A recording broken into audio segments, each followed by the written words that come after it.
Hello guys, this is Dark Fox Sage 2 and we are back with our new fanfic, which is What If Naruto and Yugao Were in Love with Each Other Part 1. And if you enjoy this fanfic, then please press the like button and please subscribe to the channel. It motivates me to upload more fanfic like these for you all. Now let's start the fanfiction. Hitaki Kakashi considered himself the elite. Graduating at an early age, it didn't take long enough until he was promoted to Chunin, Junin and then straight to Anbu. When the Sandaime lined him for taking a genin team, he didn't like it one bit. It got worse since all the teams who were lined with him ended up failing from lack of teamwork. When Team 7 was given to him, at first he thought it would be just like all the prior teams. However, when Sasuke offered food to Sakura, he actually considered this team to be the only one who got the idea of teamwork. Clearly, he didn't expect to carry one of his students on his arms after a Chidori wound on his chest from another one of his students. Channeling chakra to his feet, he needed to get back to Konoha as fast as possible, otherwise Naruto's life would be over. On the way, Kakashi cursed Uchiha Sasuke for what he did both against the village and against Naruto, attempting to kill him with a Chidori on his chest. Most of all, he was cursing himself for two reasons. First of all, he cursed his blind trust in Sasuke, and second, he cursed himself for teaching his assassination technique to someone who would use it on his best friend. After a while, the gates approached and in seconds Kakashi passed by it. He couldn't afford to wait since he needed Tsunade or Shizune right away. In 10 seconds, he barged in Tsunade's office with a bloody Naruto on his hands. At first, the Hokage objected as to the reason of the intrusion, however upon seeing whose body was on Kakashi's arms, the doctor in her sprung into action and within minutes, Naruto was in a hospital bed, getting all patched up and receiving some chakra incision in order for his wounds to heal faster. The next day, all members of the retrieval mission returned home, although some of them almost didn't make it. Akamichi Choji was suffering from the effects of his family's chakra pills. Hyuga Neji came with a giant hole inches away from a fatal wound. The rest of the group sustained minor injuries and was already cleared from the hospital. The leader of the mission and only Chunin of the group, Nara Shikamaru, was wondering about his first leading mission and how much of a failure it was. Truth be told, no one could blame him, seeing that his team was up against Junin-level shinobi and somehow survived the assault.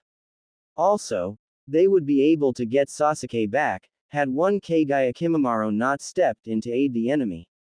However, Shikamaru, even after both Tsunade and his father encouraged him to grow as a shinobi, still blamed himself for almost getting 2 or 3 of his friends killed. That doesn't mean that the Nara heir would ever give up the path he chosen. Not because it would be so damn troublesome as he put it, but as his dad put it, not every mission goes according to plan and that the failures exists to show what needs to be changed or improved. Shikamaru, use this failed opportunity to improve your abilities as both a shinobi and a leader.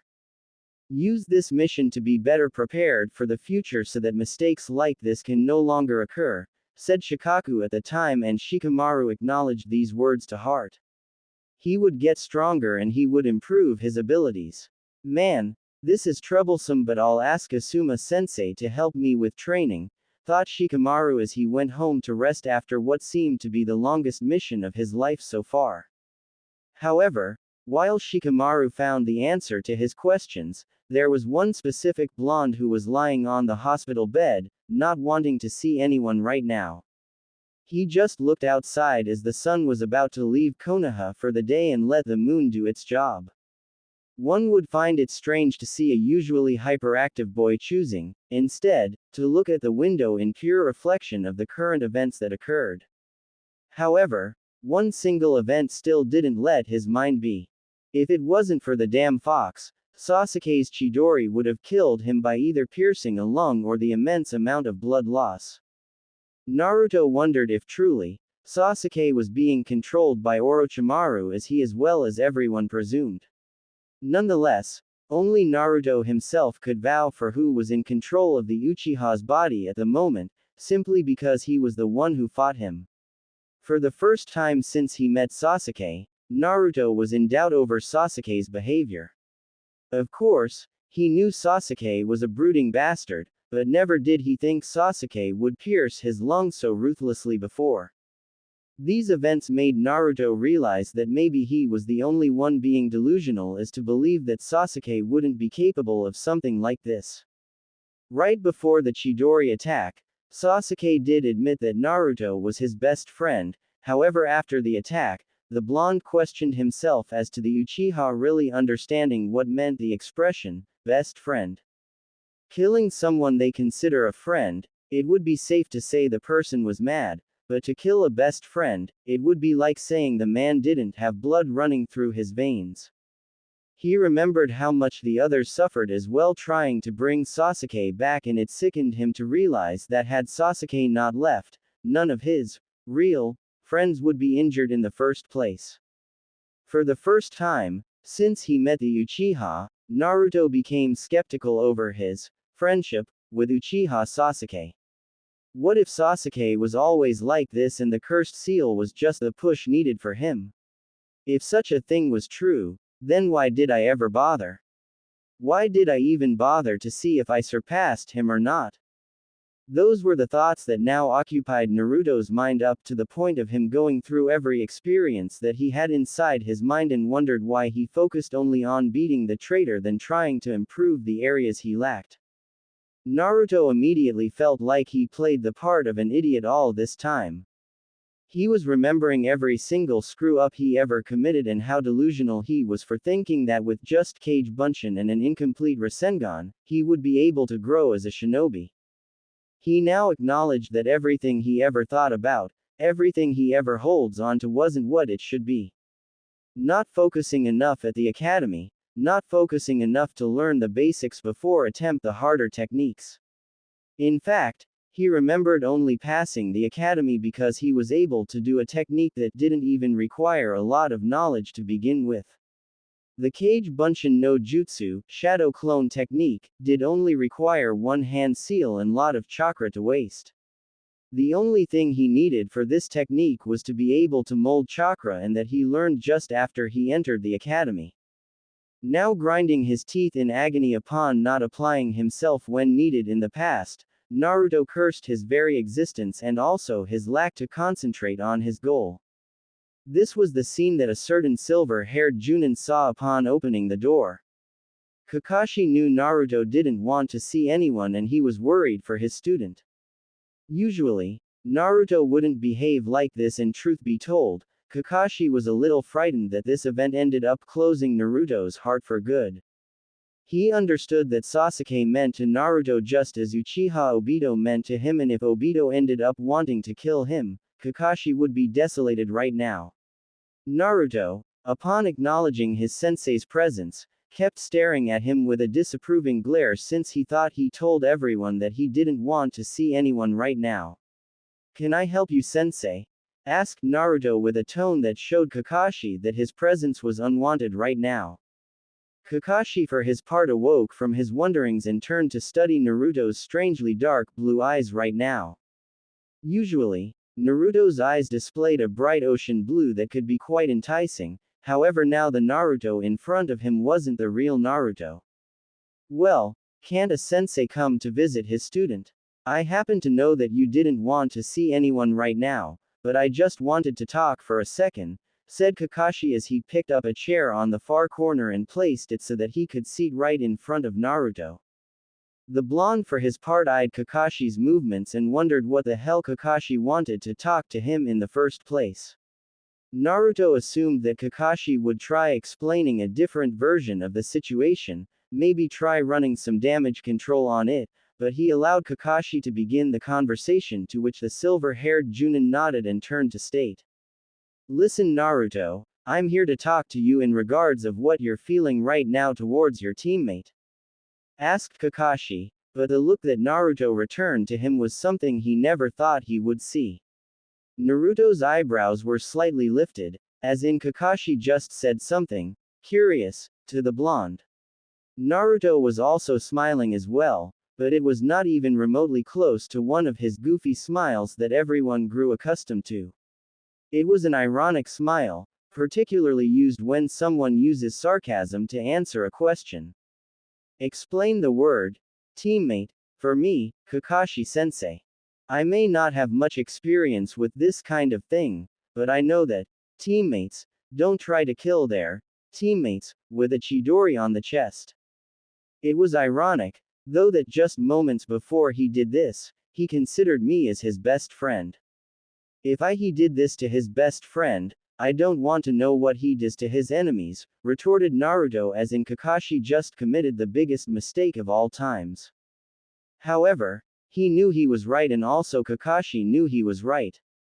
After hearing the response, Kakashi wasn't surprised, nor was he shocked to hear Naruto speaking like this.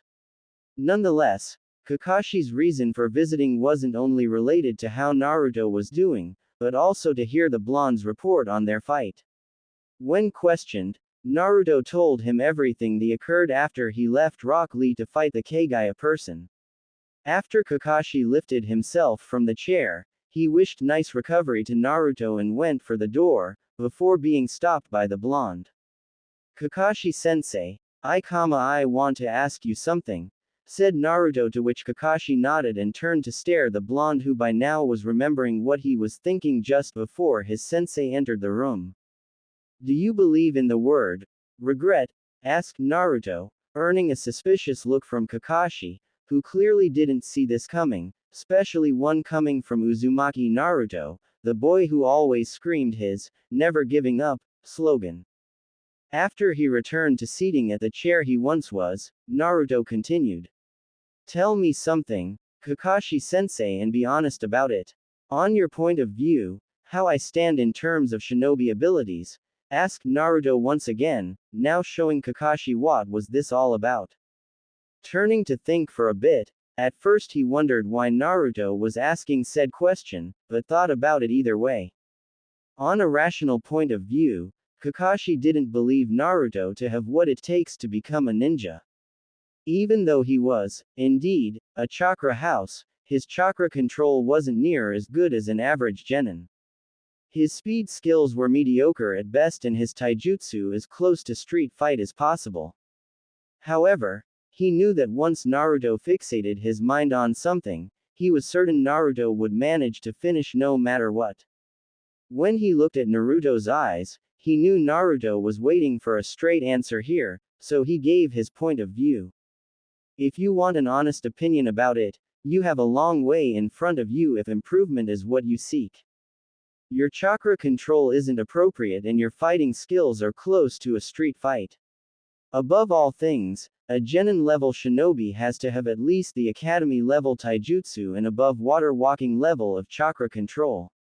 Your ninjutsu could use some work, but this area is the least of your concern, stated Kakashi before he looked to Naruto, waiting for him to explode and demand him to take everything back, but surprisingly he didn't. Naruto just stood there staring at Kakashi for a moment, before smiling and nodding in appreciation. I appreciate the honest answer, Kakashi-sensei, and I was wondering if you could help me with something.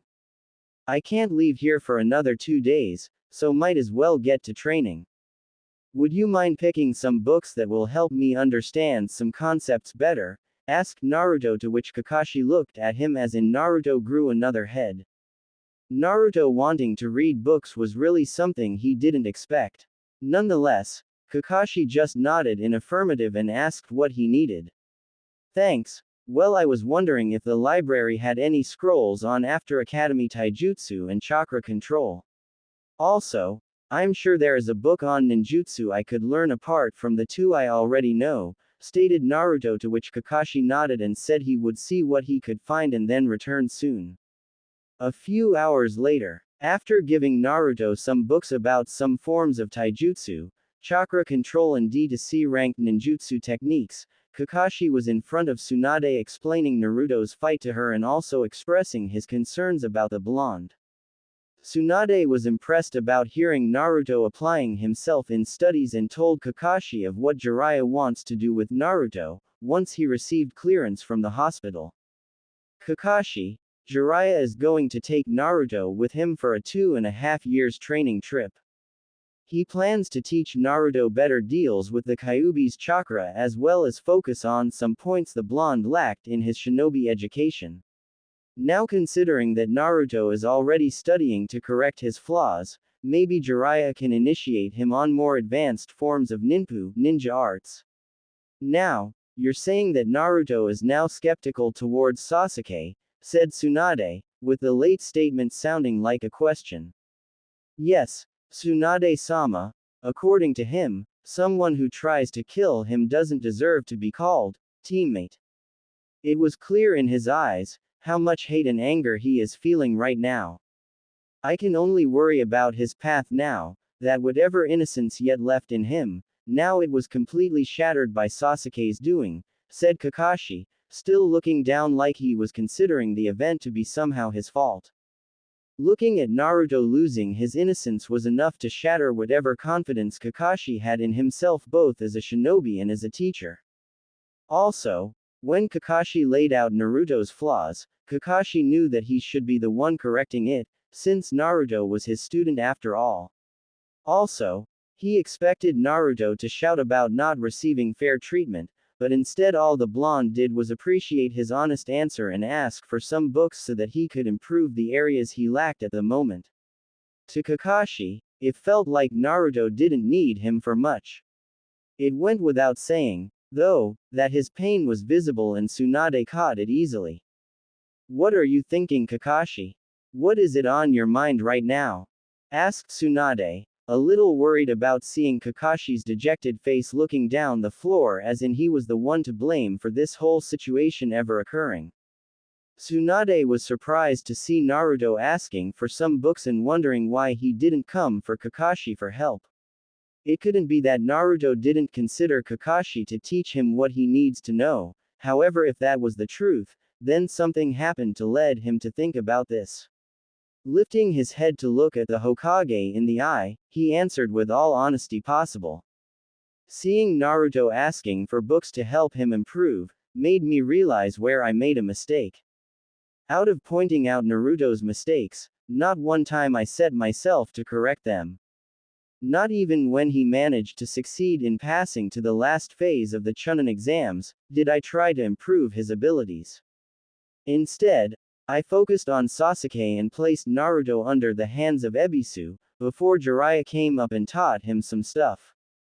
Naruto must believe that he wouldn't get any help from me, so he chose to train by himself.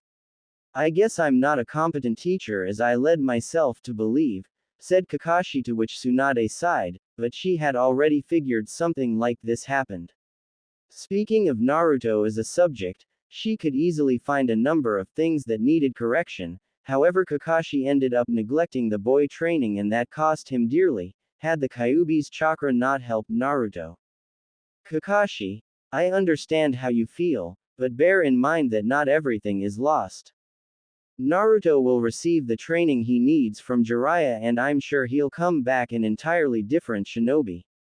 I just hope that he doesn't come back a different human being, though, but that's something to worry for later. Also, since I nominated Sakura as my apprentice, I'm afraid Team 7 is adjourned until Naruto comes back from his training trip. Now, the village is soon to recover its financial support it once had and more missions requests are coming. I'm placing you on some of them. Present here tomorrow at 10 for debriefing and I consider that you're not late this time, if you know what's right for you, said Tsunade, more like threatening Kakashi, to which said man swallowed hard and left the place. With Naruto, after Kakashi brought him the books, Naruto didn't waste time and took the taijutsu book. He initially thought about using Kage Bunshin all the time to do the fighting. However, using said technique ended up misdirecting his concentration to the point of his attacks being pitiful to watch. As Naruto went through some advanced forms of taijutsu, he was remembering some aspects of the academy taijutsu style, which was good since he could practice now when he leaves the hospital. Defensive positions, offensive positions, Naruto was recollecting everything he saw at the academy and he was remembering that he didn't use it once during his missions.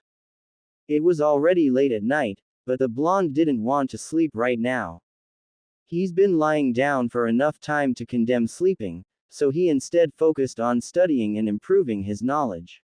He considered sleeping later, since he wouldn't be able to leave the premises anyway, so he continued reading through several taijutsu katas, which consisted of attack and defensive forms of the fighting style.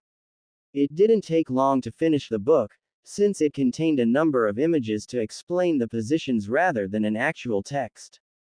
Moving on, he took the chakra control book and was surprised to see that water walking and tree walking are just genin level chakra control.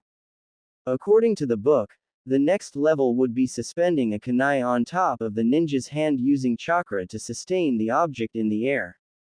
Naruto learned that in order to attain this level of chakra control, he had to constantly exhale a thin layer of chakra off his hand in order to keep the kunai suspended. He also learned that this exercise is extremely complex to do, simply because just like all kinds of chakra control exercises, using too much chakra will send the kunai flying and too little, the kunai wouldn't even leave the ninja's hand. He kept reading the book on chakra control all night and didn't even bother to look when the first ray of sunlight entered his room. He was few pages from finishing the book and his brain was already filled with valuable information both on taijutsu katas and advanced chakra control exercises. Minutes after, he closed the book and looked outside for a while. So many information being hidden and he didn't even bother thinking about reading this earlier. There was only one book left to read, but this one he could wait a little bit. His head was already hurting from reading 2 books all night and he guessed a little rest was a must. Before, though, he turned to look outside one more time and managed to see a couple of ninjas jumping through rooftops in speeds he never seen before. They must be channeling chakra through their legs to accelerate their movements. I guess I could do that as well. That would improve my chakra control as well, thought Naruto as he closed his eyes and slept instantly. Little did he know, though, that a Toad Sennin was observing him all the time, since he arrived in town. Jiraiya heard from Tsunade and Kakashi that Naruto chose to study ways to improve some of his flaws and he couldn't help but be surprised about seeing Naruto reading not only a book, but 2 books all night. Jiraiya considered focusing more on controlling Kyuubi's chakra, however seeing the level of focus that the boy attained, he guessed that making him stronger would be better. A stronger body had a stronger spirit and a stronger spirit wouldn't be subjected to being controlled by anyone. This Naruto is a wild card, isn't it? Asked Jiraiya presumably to no one at all, until Kakashi's figure appeared hiding in the shadows, nodding. I guess his last fight showed a lot to him and now he's correcting his flaws. Those books I gave him actually contained Chunin level material. I guess this way I can make up for the lost time with him, said Kakashi while reading his all-favorite book, earning a smile from the pervert Sanin who in turn, acknowledged Kakashi's feeling of guilt until Kakashi once again manifested. Now that you're taking him with you, I believe he will improve a lot more than with me. After all, you were the one who taught him the Rasengan, water walking and Kuchio's summoning technique, where I, on the other hand, taught him only tree walking, said Kakashi, to which Jiraiya nodded. Don't be this way, Kakashi. Regret is not a word ninjas should rely on. Also, Naruto is now on his way to become a fine shinobi, which was quite surprising to me at least, since when I first saw him, the brat was impulsive and annoying. I wonder if I should begin elemental training with him during the trip. Wonder what element is his chakra aligned with? Asked Jiraiya mostly to himself, but Kakashi couldn't help but smile, since he would know this information in a while. Looking to the room once again, Jiraiya saw Shizune entering and checking on Naruto's condition before writing on his file and leave the room. One thing that worried Jiraiya was that Naruto didn't have visitors, but then he remembered someone saying that Naruto wished to be left alone, so he didn't bother. However, just as he was about to turn and leave, he saw someone entering the room and it turned out to be a few of his comrades, namely Sakura, Ino, Neji, Kiba, Shikamaru and Choji. After sneaking in, the group turned to watch the sleepy Naruto and a few noticed the books next to his bed. Sakura wondered why Naruto wanted to be left alone just like everyone else did. She eventually went to check the books and was surprised to see Naruto reading for the first time. The group considered waking him up to talk to him, however it seemed that all of them chose to just look at him and wonder how could someone so hyperactive could sleep so peacefully like that. The sunlight didn't bother the blonde at all and the light brightened his hair up to the point of showing a different image of Naruto to those who knew him. He seems different, somehow, said Ino, standing next to Shikamaru and Choji, getting nods from everyone present, except for Sakura who in turn, kept looking at him. Sakura wanted to hear confident words coming from the blonde, words like, next time they will be able to bring Sasuke back, or, I won't rest until we bring him back. With Sasuke gone, Naruto was now her only source for strength. She wanted Naruto to tell her about Sasuke's behavior, since the report on the mission was considered confidential to Genin ears, apart from those who participated in the mission. I really wished to know more about what happened out there, though. Rumors had it that Naruto returned deeply hurt from the fight, but Sasuke wouldn't do such a thing to Naruto. They are teammates and friends, said Sakura, more like asking all those present for confirmation, but neither of them shared the same opinion. Neji, for instance, chose to reply against Sakura's comment, since he used to be like the Uchiha in some way. Sakura-san, I don't concur with your assessment over the Uchiha. It was because of him, we all came back with near-fatal wounds. Also, Naruto fought with the Uchiha, so it's only logical to assume that the injury was caused by him. Sasuke is in darkness right now and such a feat wouldn't be far from his kind of behavior. I happen to know that since until I fought against Naruto, I used to be like this as well. Naruto rescued me from the darkness, but he couldn't do the same thing for Sasuke, stated Neji, to which Sakura looked at the stoic Hyuga, but couldn't counter his argument. She knew how cold Sasuke became after the incident with Orochimaru. I don't mean to hurt you, Sakura, but Sasuke's actions were appalling and constitute treason to our village. Maybe you should consider moving on and focus more on your training together with Tsunade-sama, said Ino, expecting to be contradicted by the pink-haired Genin, but instead Sakura just kept looking at Naruto and wondering what was in his mind right now. Was that the answer now, giving up? Truth be told, Sasuke never bothered asking for help or anything, so why was she so persistent on bringing him back? She didn't know whether or not Naruto gave up on bringing him back. I don't know, Ino, I just don't know what to do. He always was distant to all of us, but as a team, we managed to form a little bond between us. I will let the choice fall on Naruto. If he decides to go after him, then I'll go with him, however if he decides to give up, then our bond is broken and things will never be the same as it once was. I think I'm going home now, guys. I don't have the strength to hear what Naruto has to say yet, said Sakura before moving towards the door. However, as she reached for the doorknob, a certain grumbling startled her and she turned to see Naruto just waking up and looking at the ones present. Hey, how long have you been here and why didn't you wake me up? Asked Naruto, eyeing everyone and waiting for a response. It was Shikamaru who explained that since he was sleeping, they didn't want to wake you up and how troublesome would be to do such a thing. Needless to say, Naruto dismissed the issue since it was pointless to comment further. So, how is everyone? Asked Naruto, though now the difference was plainly visible to all of them. Naruto's once crystal blue eyes now were like dark blue eyes, and where he always smiled, now his face was akin to a bothered person. The group exchanged a few monologues like, I'm fine, and, alright, to which Naruto nodded and stretched a little bit. Sakura's ear was pounding like crazy since she now would know about what happened with Sasuke and Naruto. However, she hesitated to come forward with the question, and that was pretty much visible. She secretly appreciated when Ino asked Naruto as to why he didn't want to see anyone right now. After hearing the question, Naruto explained his epiphany to everyone and also explained the book he was reading all night.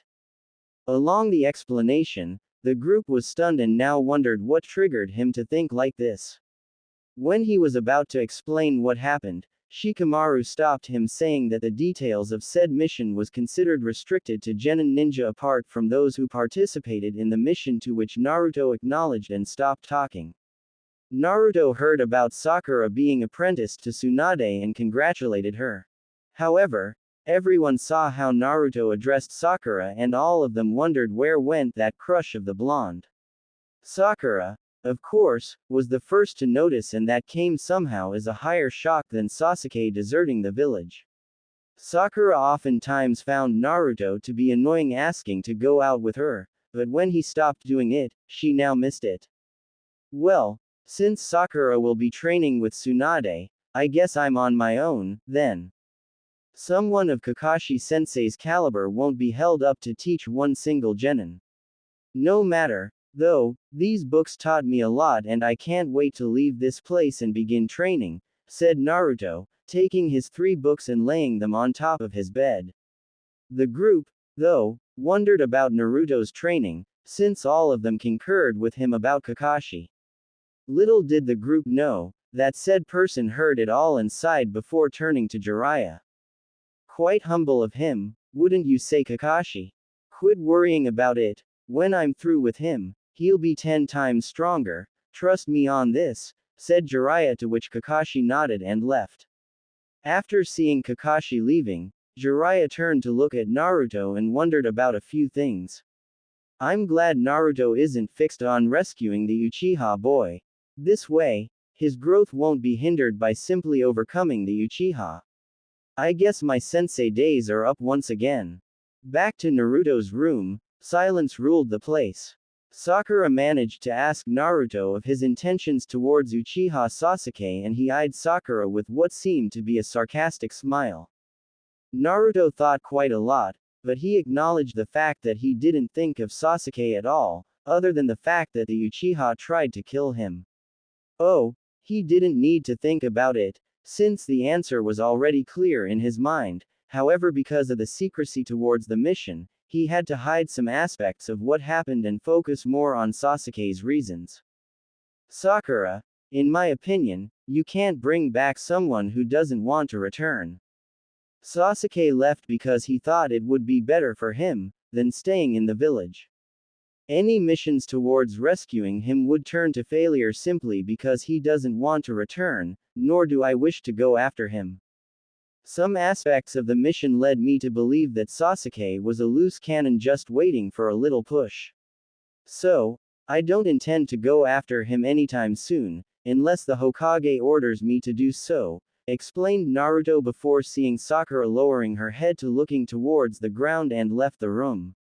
She didn't expect Naruto's explanation to be so unnervingly accurate, and she found no counter-argument for him. The rest of the group wished him a good recovery and all of them left. After that, Naruto picked up his last book about ninjutsu and turned to read it. Inside, Naruto saw the 3 academy jutsus and even some advanced ones to use, like Shuriken Kage Bunshin no Jutsu, Shuriken Shadow Clone Jutsu, and Bunshin Daibakua Clone Explosion Jutsu.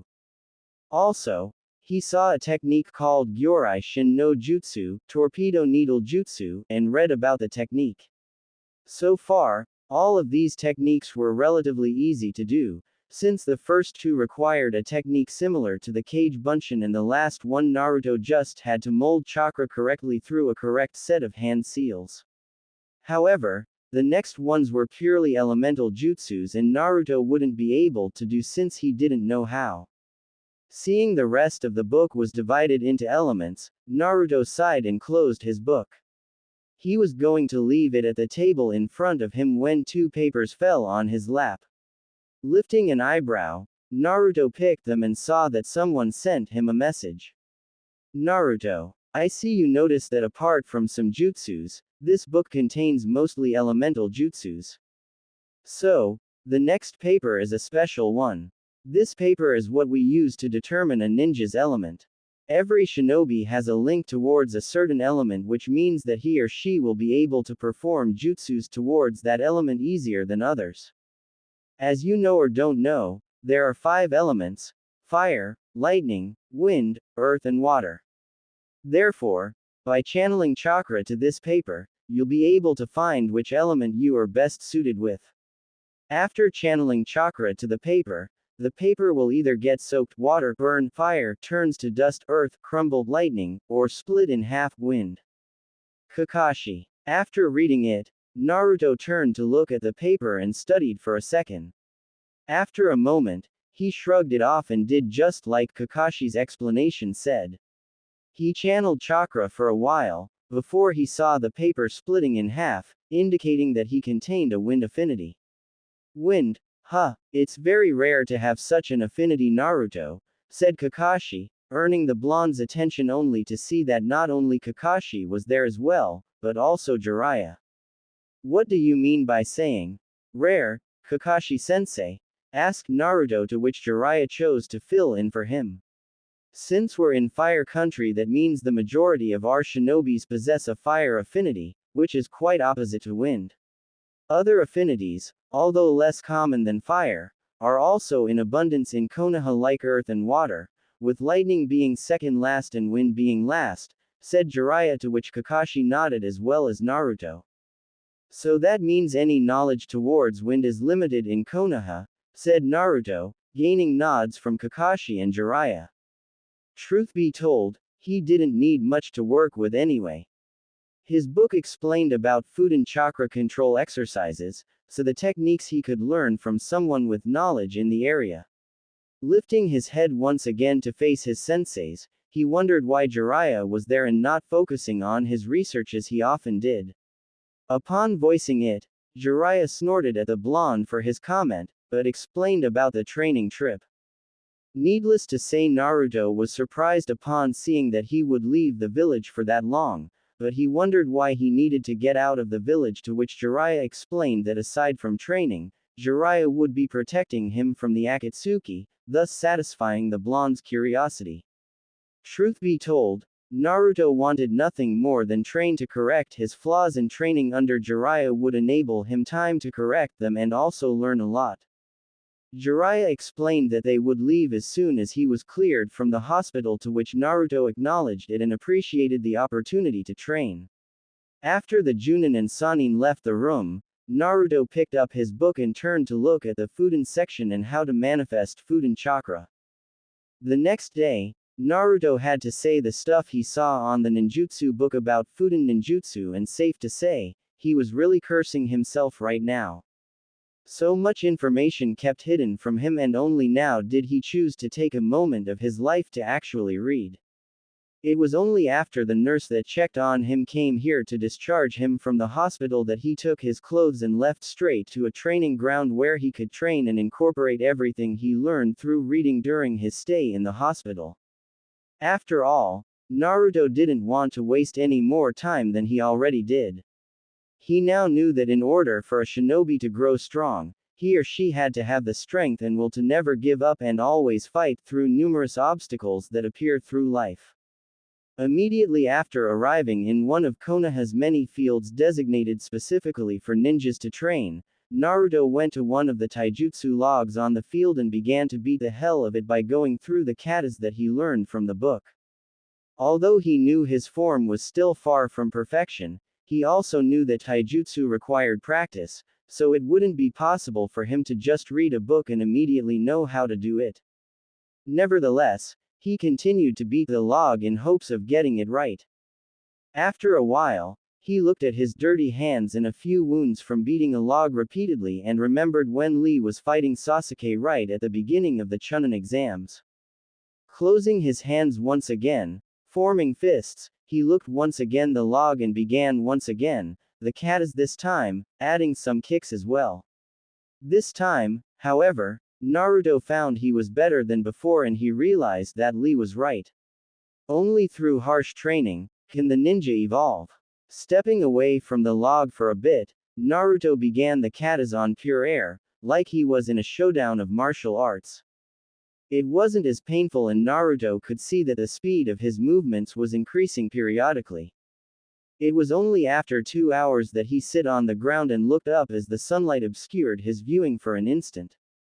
It went without saying that Naruto felt better than ever before. He felt like he already improved a little bit, and now his taijutsu wouldn't be considered street fighting, like Kakashi mentioned before. Getting up once more, Naruto changed the subject and went to ninjutsu. The 3 jutsus he saw in the book were, in theory, easy to do, but just like taijutsu, one couldn't hope to master something just by reading it in a book. Picking one shuriken, he threw towards the log. Naruto made the hand seals necessary for Shuriken Kage Bunshin no Jutsu, Shuriken Shadow Clone Jutsu. However, when approximately 4 shurikens should have appeared, only 2 did instead, and none of them had the same properties as the original one. Such a result was expected since Naruto took close to an hour to master the Kage Bunshin no Jutsu. This new technique didn't waste as much chakra the Shadow Clone, but it did require a considerate amount. Taking another one, he tried again, only for the same thing to happen. No matter, though, he would be able to learn it just like he was able to do the Kage Bunshin. It took him 10 tries to be able to master the technique. In the last one, he was able to create close to 10 clones of the shuriken, and all of them pierced the log in multiple locations, thus completing the technique, but not without its price, though, as Naruto felt on the ground from slight fatigue. It didn't matter, though, he did it just like he would complete the other 2 as well. However, his stomach growled, hence why he grabbed some shurikens that was stick on the log and went to Ichiraku's for some lunch. Of course, he changed about the way he saw things, but that doesn't mean his taste for food changed. After sitting down on the bench, Naruto asked for some miso ramen, to which old man Tsuki greeted him and went to make his bowl. As the noodles were being prepared, Tsuki asked about Naruto's training with one of the Sanins and congratulated the boy on the opportunity. Naruto appreciated and said that he would be stronger and don't waste more time than he already wasted for petty reasons. Tsuki was confused at first, but waved it off, seeing it was Naruto, and Naruto was impossible to understand. After paying the old man, Naruto said to take care since he wouldn't come back for a while, to which Tsuki smiled and wished the blonde a safe trip. Upon returning to the training ground, Naruto remembered the needed hand seals for the Gyorai Shin no Jutsu, Torpedo Needles Jutsu, and also the theory behind the technique. According to the book, the ninja must mold his chakra towards creating tons of thin layer shapes and then throwing it at the enemy.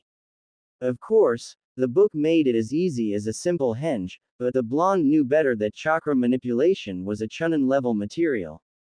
Nevertheless, he was committed to doing all 3 of the techniques before Jiraiya could come to pick him up, so he immediately got to work. Little did he know, though, that a few people were looking for the missing blonde. At the hospital. Jiraiya, Tsunade and Kakashi were standing in what used to be Naruto's room, only to find it was empty. Naruto's clothes was gone too, except for his orange jacket, which was tossed on the ground near the window, thus showing them the obvious: the boy escaped the hospital and now they have to find him. Tsunade was furious at the head nurse for discharging the blonde, even after she made it clear that only she or Shizune were authorized for such a thing. Well, Jiraiya, I guess you have to find your student out there. You and him are scheduled to leave tomorrow morning, so take your time, said Tsunade before leaving the hospital room, thus leaving Jiraiya and Kakashi inside. Where do you think he is right now, Kakashi? Asked Jiraiya, actually a little concerned with the blonde, since he didn't expect the damn imbecile to run off seconds after being released from the hospital. Kakashi for his part was reading his book and didn't pay attention to what the pervert was saying, earning a vein popping from the Sanin's forehead, who in turn sighed and shunshined out of the room. Seconds after, Kakashi lowered the book and activated his Sharingan to see if Naruto left a trail of chakra to follow. True to Kakashi's wonder, looking at the window, Kakashi's Sharingan spotted Naruto's chakra as he jumped through the rooftops, heading to what appeared like a training ground a couple miles north. Smiling at the boy for pumping chakra to his legs and increases his speed, Kakashi started following the path Naruto took. He somehow knew that the blonde wouldn't take long before practicing what he learned, and he began to wonder if perhaps, he should have done this a long time ago. If Naruto was already able to do one of the techniques on the book and settle for the right taijutsu stance, Kakashi would have been wrong about the blonde. Truth be told, the Junin always presumed Naruto would quit being a ninja, since he didn't have what it takes. However, as the time passed and Naruto was able to do stuff that no one would think it was possible. Learning the 3 steps to the Rasengan in little more than a month was outstanding to say the least. The Yondaime Hokage took 3 years to create it, and Jiraiya, one of the Sannin, took 4 months to learn. It was amazing that Naruto reduced the timing to only a month.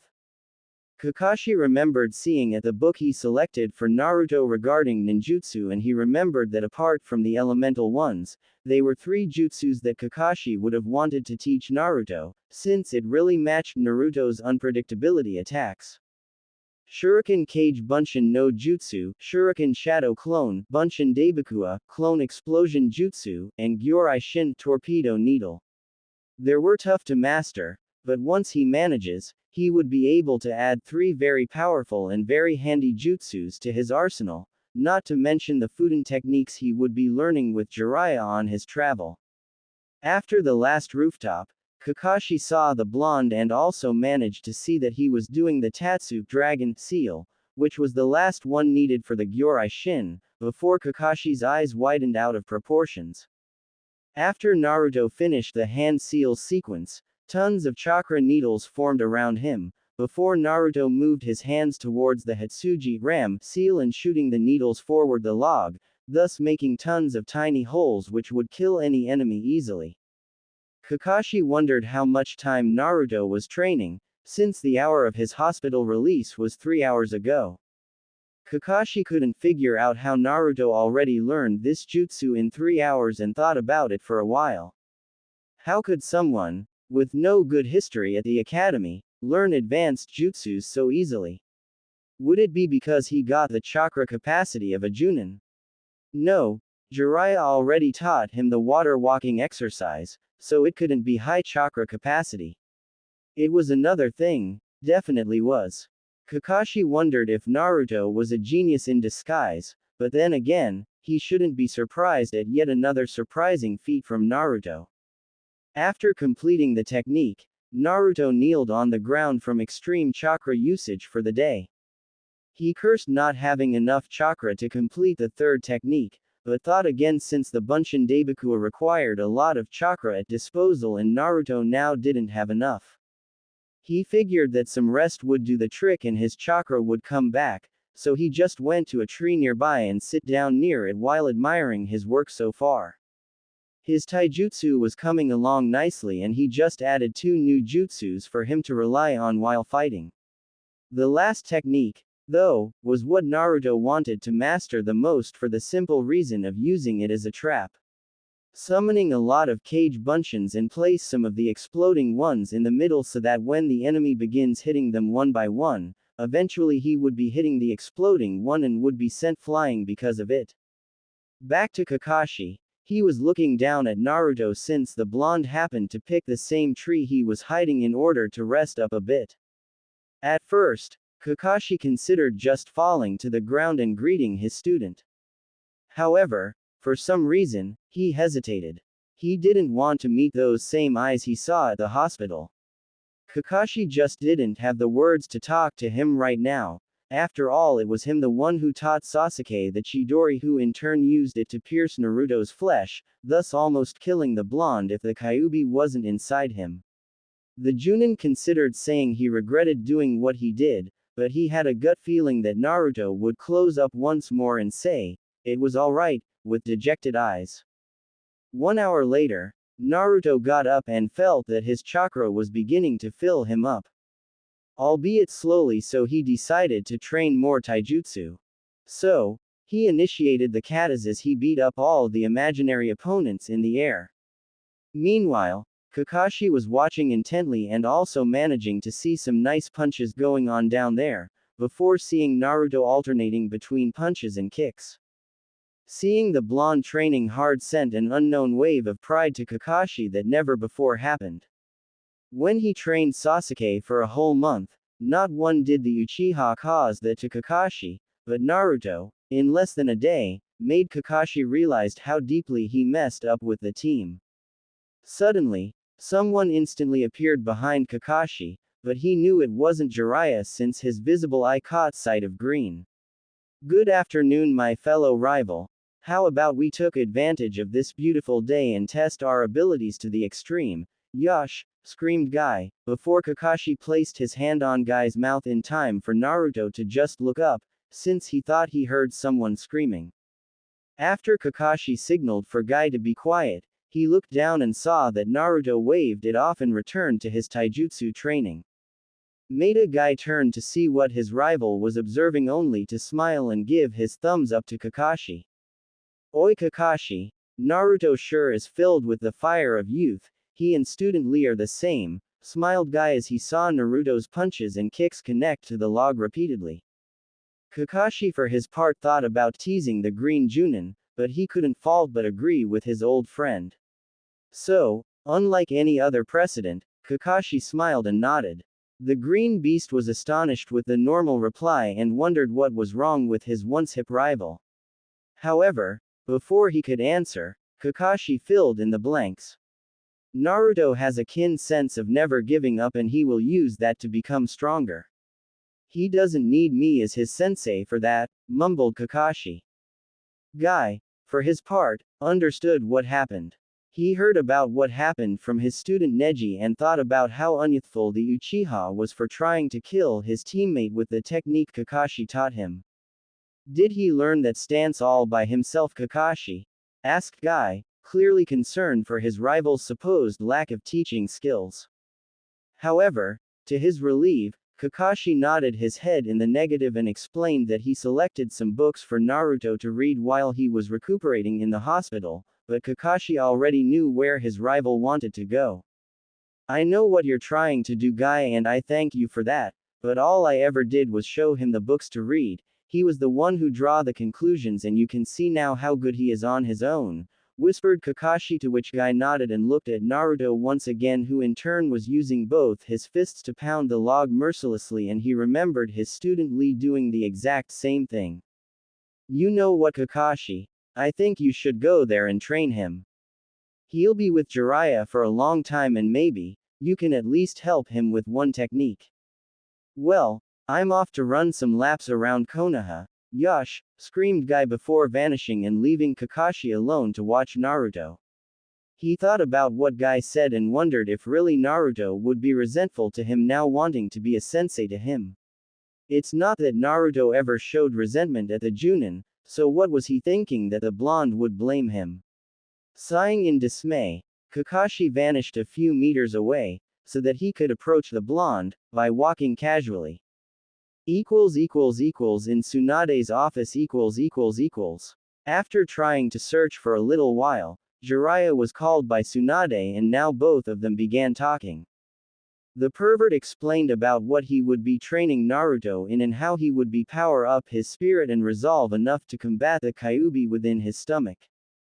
Tsunade nodded, but still was reluctant to let the blonde go. She didn't see the need to leave the village for training all that much, but Jiraiya was insistent, saying that the Akatsuki would come for him when he's vulnerable, hence why they need to stay on constant move. Tsunade also expressed her concerns about the blonde being too far behind his peers in terms of rank and that maybe, he could go after the next Chunin exams. Tsunade, that kid has potential to come back as Junin level, you know that. With his chakra potential and a few powerful techniques, there is no way he wouldn't be able to do the Chunin exams once we come back. He is already fixing some minor issues that need to be fixed. It's just a matter of time until we'll begin elemental manipulation. I can tell you, for sure, that he is going to become as good as his father was, if not better. He learned the Rasengan in only a month, that's got to be saying something, explained Jiraiya, to which Tsunade sighed and zipped some tea. Okay, he can go. But if I hear that you neglected him training for doing perverted activities, I'll make sure to beat you all the way to Iowa. Do you understand? Threatened Tsunade, earning a nod, a gulp from the pervert. Now, you're not going to search for him? Asked the Hokage, looking at some scrolls, before seeing the pervert shrugging his shoulders, saying that when the blonde was ready, he would appear to him, earning a nod from Tsunade. With Naruto . Back with Naruto, he was just finishing beating the log mercilessly when he heard steps coming his way. He didn't want it to be Jiraiya since he wanted to finish the 3 techniques before leaving, but it was already nighttime and still one was left. The sound of the steps was increasing, until the figure finally revealed himself as Kakashi, smiling. Hey Naruto, what are you up to? Asked the silver-haired Junin. Naruto for his part smiled at seeing the man and said that he was practicing the taijutsu and 3 jutsus he learned from the book. The moon was already up the sky and Kakashi was just watching Naruto pummel the log once more, until he came to a halt and looked to his beaded hands.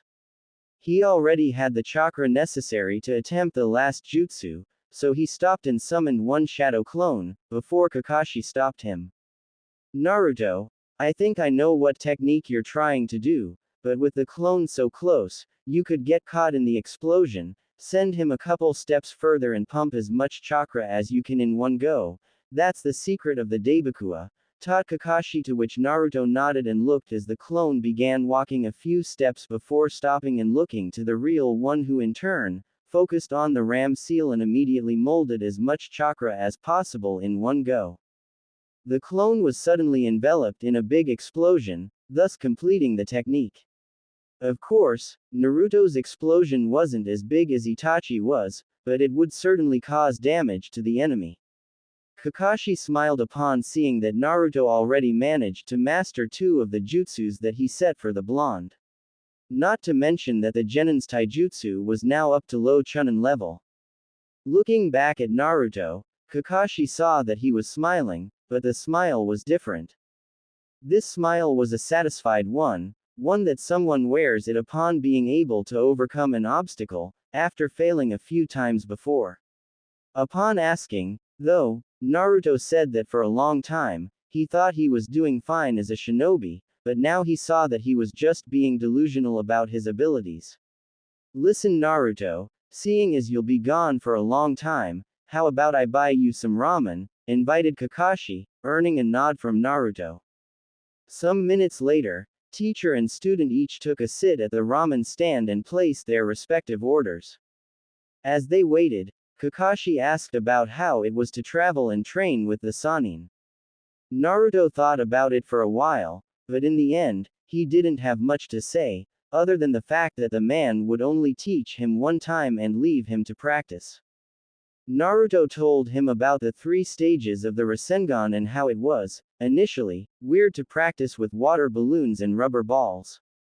I just hope that this time, he won't be focusing so much on peeping at girls all the time, complained Naruto, to which Kakashi smiled and nodded, before seeing their orders being placed in front of them. They ate the meal quietly while savoring the delicious noodles. For a while, no one talked. No one opened their mouth to speak, only to eat. When that was finished, Kakashi extended his dish so that the old man Tuki could pick up, before turning and addressing Naruto. Naruto, I'd like to say I'm sorry to you, said Kakashi, coming forward with the subject, earning a much surprised look from his student, who in turn asked about what he was sorry about. Ever since Team 7 was formed, I didn't give the proper attention I should have done to the team, you especially. At the Chunin exams, I ended up training someone who didn't need help and left you under the care of Ebisu. At the hospital, when you asked me about your flaws, I felt ashamed, simply because as your Junin sensei, I shouldn't be the one listing them, but rather working with you towards correcting them. I know that I wasn't the best sensei, and for that I seriously apologize, whispered Kakashi that last part, before Naruto began looking at his sensei wondering what this all about. Was this guilt? Was this guilt for the Uchiha doing what he did? Naruto didn't forget that Sasuke tried to kill him with the technique Kakashi taught him, so it was really guilt over what he did and Kakashi felt responsible for what happened. Sensei, you don't need to apologize. No one could have known that Sasuke would eventually flee for power. Also, about my so-called flaws, what good is the sensei when the student doesn't understand what needs to be done? Those books you picked up for me helped understand what needed to be changed in my abilities, and for that I thank you. Now, not only I improved my taijutsu, but also just added 3 jutsus to use out there, thanks to you, once more, explained Naruto, but Kakashi was still looking down, when suddenly, he remembered hearing Naruto saying that he added 3 jutsus. Naruto, you were able to master the 3 jutsus? Asked Kakashi, incredulously, before Naruto nodded and finished up the last string of noodles. How many can you multiple the shurikens? Asked Kakashi once again. I managed 10 clones the last time, though with more chakra, the numbers can double, explained Naruto, earning a nod from Kakashi and a thought that maybe, Naruto was a genius in hiding. Furthermore, Kakashi asked some more questions about the techniques and the taijutsu, to which Naruto responded, before the blonde said his goodbyes since he was supposed to be packing his things for the trip tomorrow. Kakashi eyed the blonde leaving and wondered how much better Naruto would be if Kakashi found out earlier about the blonde's quick learning. When he turned to walk away, he stopped for a while, before addressing the shadow to simply come out and talk to him.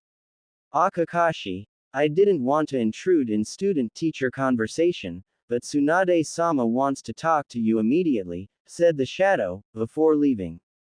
Once Kakashi arrived, Tsunade asked about Naruto's whereabouts. Kakashi said that he went to his apartment after training the whole day. According to Kakashi, Naruto managed to improve his taijutsu form and also the 3 jutsus that the book contained, aside from the elemental ones. Jiraiya was there as well, so you could imagine his surprise upon seeing that the blonde was also training ninjutsu.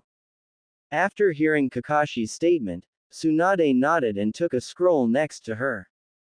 Kakashi, tomorrow you'll part along with Genma and Raida to a mission near Suna. The Kazekage asked for help in pursuing a missing nin who managed to infiltrate the village, kill some of their ninjas and steal some important documents. Sabaku no Tamari will be joining your group to arrest the man and retrieve the documents. Be ready to leave at 10 a.m. tomorrow, ordered Tsunade, earning a nod from Kakashi before vanishing. Inside Naruto's place. After already packing everything that he needed for the trip, plus some extra money to purchase some new clothing, Naruto was now just taking one last look at his place, before going to sleep. As to his clothes, he remembered some people saying ill about his clothes choice because they didn't offer him the necessary stealth that a ninja must have. So, Naruto made a mental note that the second he spots a place that sells ninja clothing, he would enter the place and change everything. Upon lying on the bed, Naruto noticed the kunai he leaves right next to him, in case someone decides to break in, and remembered that one last exercise was a due. The chakra control exercise was something he despised entirely. The tree walking one was, easily, the most unnerving one he ever had to do. After all, who in their sane consciousness would want to fall on their head so many times? Of course, Naruto didn't need to fall on his head, simply because upon failing, he could simply flip his body and fall safely on his feet. The water walking one was, also, a pain in the ass. Naruto remembered that he kept falling on that hot water so many times, he didn't know he was wet from the water or he was sweating from the heat. Now, this third one could shape to be just as troublesome as the 2 other, if not more. Maybe, Naruto would use more chakra and send the kunai flying directly at him. Just as he took the kunai, he thought better and returned it to the proper place.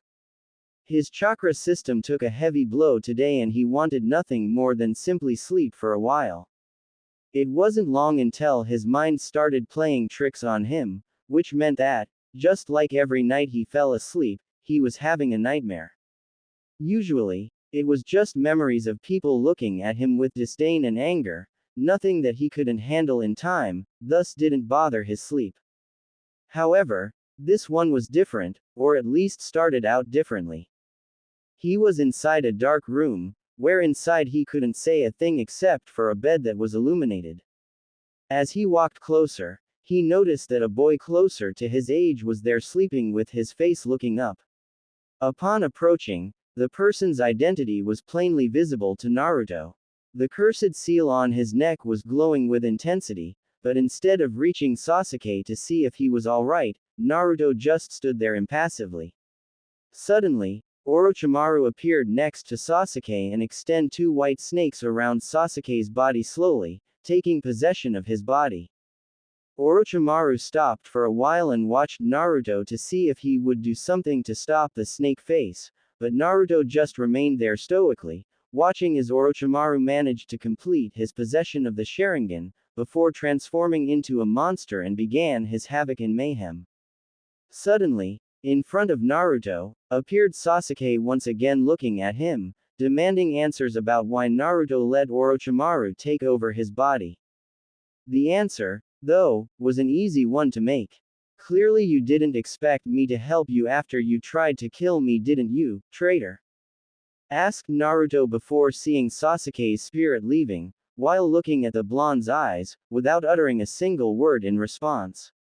After Sasuke was gone, Naruto turned to look at Orochimaru, who in turn was looking at him while laughing evilly, before preparing a Rasengan in his right hand and charged Orochimaru before slamming the Rasengan right between his eyes. The next scene was Naruto's room as he opened his eyes to administer what he just pictured inside his mind. He just saw Orochimaru completing his ambition before Naruto was able to land a Rasengan between his eyes. What the dream mean? Of course, Naruto didn't care much for Sasuke, but he wouldn't let Orochimaru do what he intends to do, simply because he is an enemy of the village and therefore, cannot let him live. So, maybe the dream was what the future could entail in case Orochimaru manages to take possession of Sasuke's Sharingan. Closing his eyes once more, he fell asleep with those thoughts in mind and only one conclusion. He would protect the village even if it costs his life to and do so. Day of departure . After saying goodbye to his friends, he and Jiraiya marched together towards the main gate, therefore beginning their adventure across the elemental countries. After the last step, Naruto stopped and turned to look at the Hokage monument, especially at the fourth Hokage's head.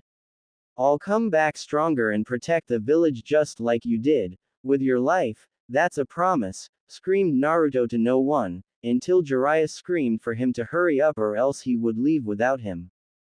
A few hours after leaving the village, Jiraiya and Naruto were found walking casually towards a small village in order to have some lunch and talk for a while.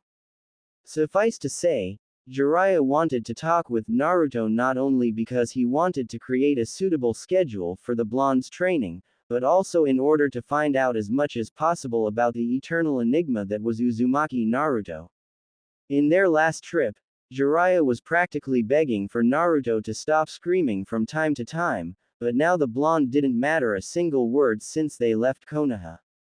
Naruto, for his part, chose the quiet time and began to wonder about things a little bit. He often wondered about his life and how it could turn up if he had the decency to apply himself on being a better ninja. Of course, he felt stronger and more capable now, but Naruto couldn't help but think about what would happen if he was better trained.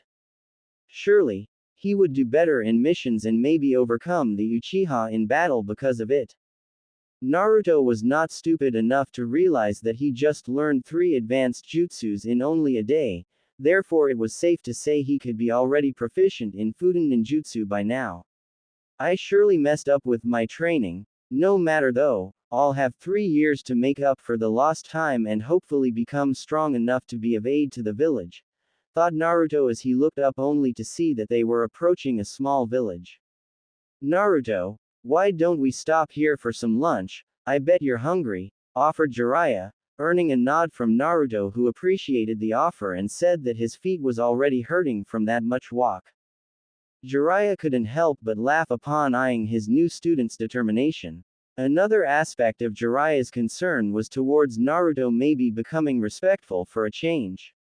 He did insist for the blonde to address him with respect, however a part of him wanted to be called Ero Sennin. A few moments later, Naruto and Jiraiya were having some sushi and Jiraiya chose that moment to talk to the blonde.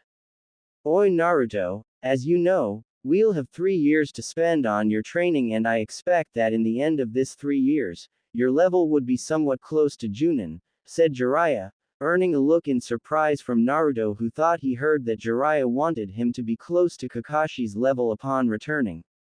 That's right kid, you are already close to Chunin material and as I remembered carefully, you did beat that Neji kid, who was considered the genius of the Hyuga clan and you saved Konoha from the one-tailed beast Shukaku. Now, stop interrupting me and let's get down to business, stated Jiraiya, to which Naruto rolled his eyes away, before eyeing the pervert once more. Based on the material I've gathered on your file, your taijutsu is now, after you left the hospital, more refined, so it is considered low-level chunin, however we'll sure improve this area.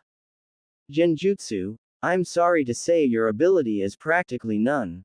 However I'm sure that learning genjutsu wouldn't suit your fighting style, so we'll focus on learning to interpret the illusion and how to dispel them effectively.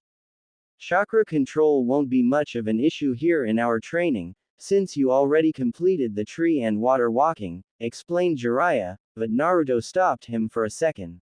What about the kunai lifting exercise? I saw that this is the third level of chakra control, asked Naruto, earning a thinking pose from Jiraiya. The kunai lifting exercise, although completely useful, wasn't obligatory for a ninja to complete. This exercise was only completed by those of the Hyuga clan in order to learn the Jukin and for medical ninja to be able to learn their techniques. This exercise required a steady flow of chakra to be expelled from the ninja's hands, thus keeping the kunai hovering around. Although it's nice to be able to Naruto, truth is, it isn't a necessary skill to have, especially for someone more suited for taijutsu and ninjutsu such as yourself. If you truly wish to learn, we'll leave it for the end of our training, also if you wish you could attempt on one of our free times. Moving on, ninjutsu and chakra capacity. The latter is rather easy to train since you only need to use a lot of chakra and then wait for your reserves to be fulfilled again. Now ninjutsu, said Jiraiya, before seeing Naruto smile, which in turn caused him to smile in return. As you know, ninjutsu are mostly divided between shape and element manipulation with a few exceptions that doesn't rely on them. You already is proficient in shape manipulation from the Rasengan and the Gyorai Shin no Jutsu, Torpedo Needles Jutsu, however we are still due to perfect your Rasengan. Also, we'll be focusing on your Fudan element. I happen to know the formula necessary to be able to use Fudan chakra and also some techniques that will be easy to teach. I happen to have a friend in Suna that happens to be a Junin, he will teach you 2 to 3 advanced Fudan techniques, but the rest will be up to you, explained Jiraiya. Also, it will be up to you to figure out our schedule, he. You'll have to come up with a suitable timetable that will incorporate all of the subjects we talked so far. After hearing that, Naruto was rather angry to say the least. Jiraiya was supposed to be the teacher and yet he was stuck with fixing the training schedule, it was ridiculous. Jiraiya explained that such abilities are vital in the ninja world and would help Naruto greatly while going on more advanced missions or even leading a team. After paying for the meal, Jiraiya left Naruto at the local library in order to think of the schedule, while he would do some researching. Naruto didn't complain, but he knew of the damn pervert's reasons for leaving and wondered if the damn pervert would do this more often in the future. Looking at the blank page for a moment, Naruto decided to settle down everything he needed to place at the schedule and listed down. After finishing it, he proceeded to think. The old Naruto would settle for 3 whole years of badass ninjutsu and cool moves, but now after what he saw in those books, the blonde realized that he needed to pay attention to his other skills. 3 years and 3 abilities to focus on: taijutsu, genjutsu and ninjutsu. Also, ninjutsu would be divided into 3 phases: using the Rasengan with one hand, learning Fuden chakra and learning Fuden techniques. Taijutsu and genjutsu didn't need a full year, Naruto wondered. Of course, he could learn more advanced stances in probably 6 months and then do some occasional spars with Jiraiya. Also, genjutsu disrupting wouldn't require much time to learn, so maybe he could assert both taijutsu and genjutsu within a full year of training. Well, I guess we could focus on these 2 arts as well as doing some chakra control exercises, thought Naruto as he began scribbling on the paper, the following. First year, 6 months of taijutsu and chakra control exercises, extended periods of running on top of water and maybe even doing occasional spars to increase the pace. Naruto really wanted to learn some new ninjutsu, but then the ones he already knew could need some time mastering it. The Shuriken Kage Bunshin no Jutsu, Shuriken Shadow Clone, was one of them, and Naruto always wanted to see a suitable number of Shuriken clones to be created for the technique to be effective. Also, the Gyurai Shin no Jutsu, Torpedo Needles Jutsu, could need some work refining its shape and also increasing the number of needles, so he could use the first year perfecting them on his spare time from training. The Bunshin Daibakua clone explosion only needed more chakra burst, so Naruto didn't need to train that. Scribbling this information, Naruto now initiated the second year schedule. Since he would have practically done with taijutsu and genjutsu, he could focus 2 years with ninjutsu.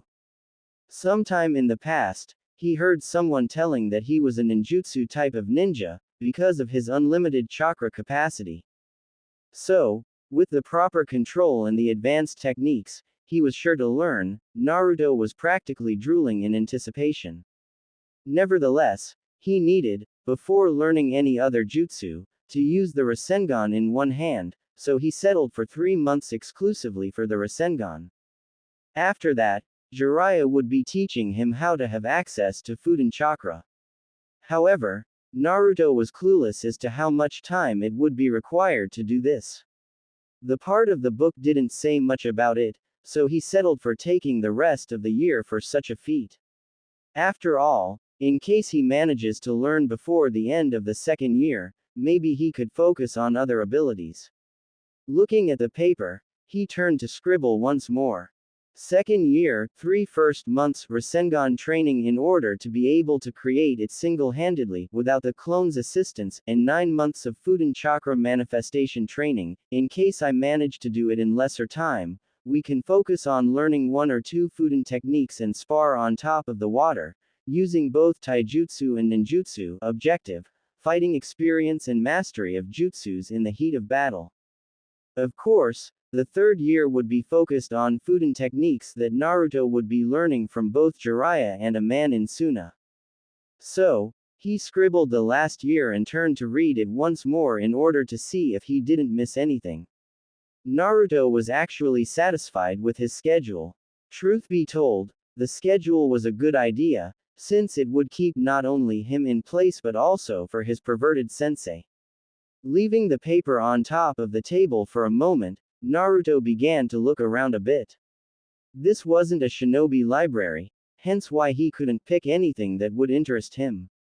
However, they did have some adventure books to read, and Naruto knew he would have to wait a while for Jiraiya to arrive. Upon arriving at the respective section, he glanced at the titles and was surprised to see that some of the books involved the shinobi world, even if all of them are fiction. He took a few ranging from Kiri Shinobi's war against pirates to an adventure between 2 powerful warriors in Iwa battling for the Tsushikage position. After picking them, he went to the table he was seating earlier and placed the books on top of the table. Picking the first book, which was actually the one that described Kiri's war against the pirate organization, he opened and started reading. With Jiraiya. After leaving Naruto alone at the library, Jiraiya decided to run into an old friend of his that happened to leave at the village.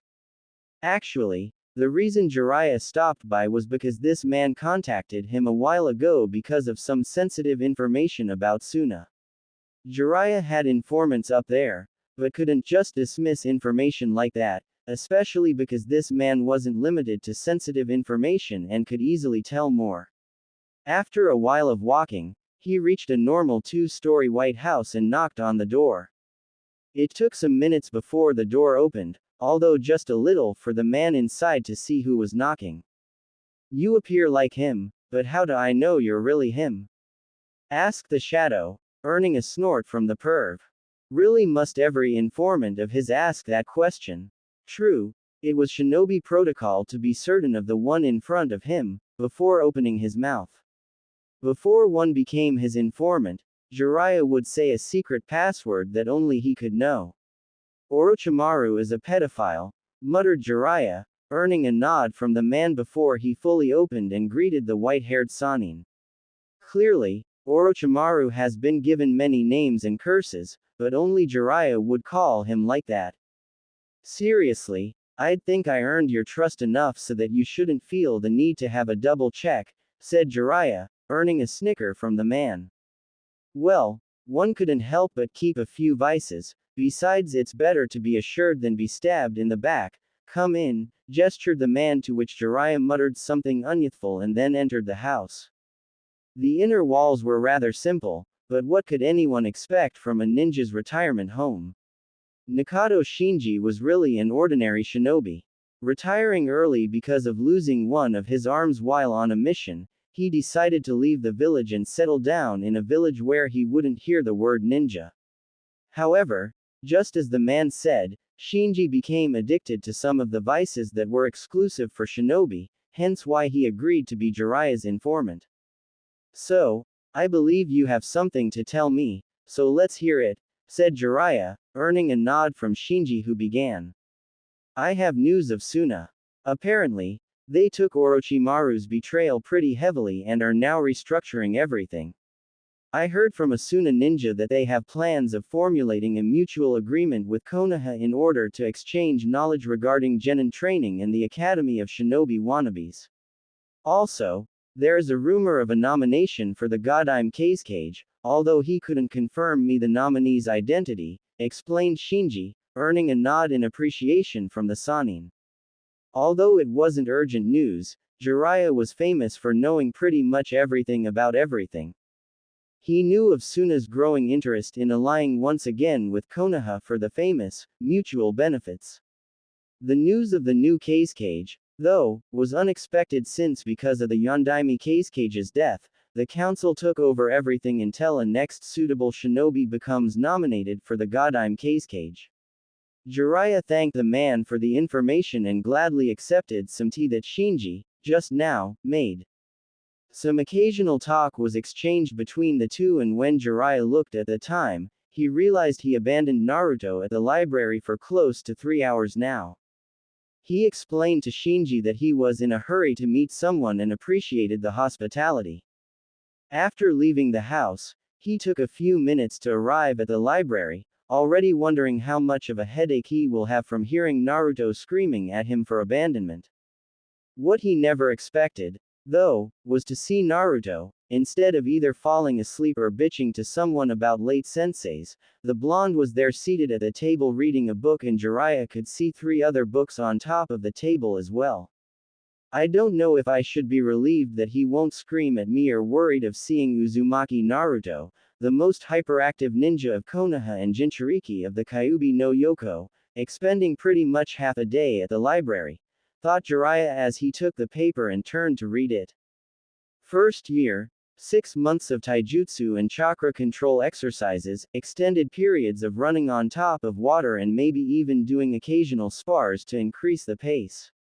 Mastery of 2 ninjustice learned before leaving, which are the following: Shuriken Kage Bunshin no Jutsu and Gyurai Shin no Jutsu, and the rest of the year will be spent on Genjutsu understanding plus how to disrupt the illusion.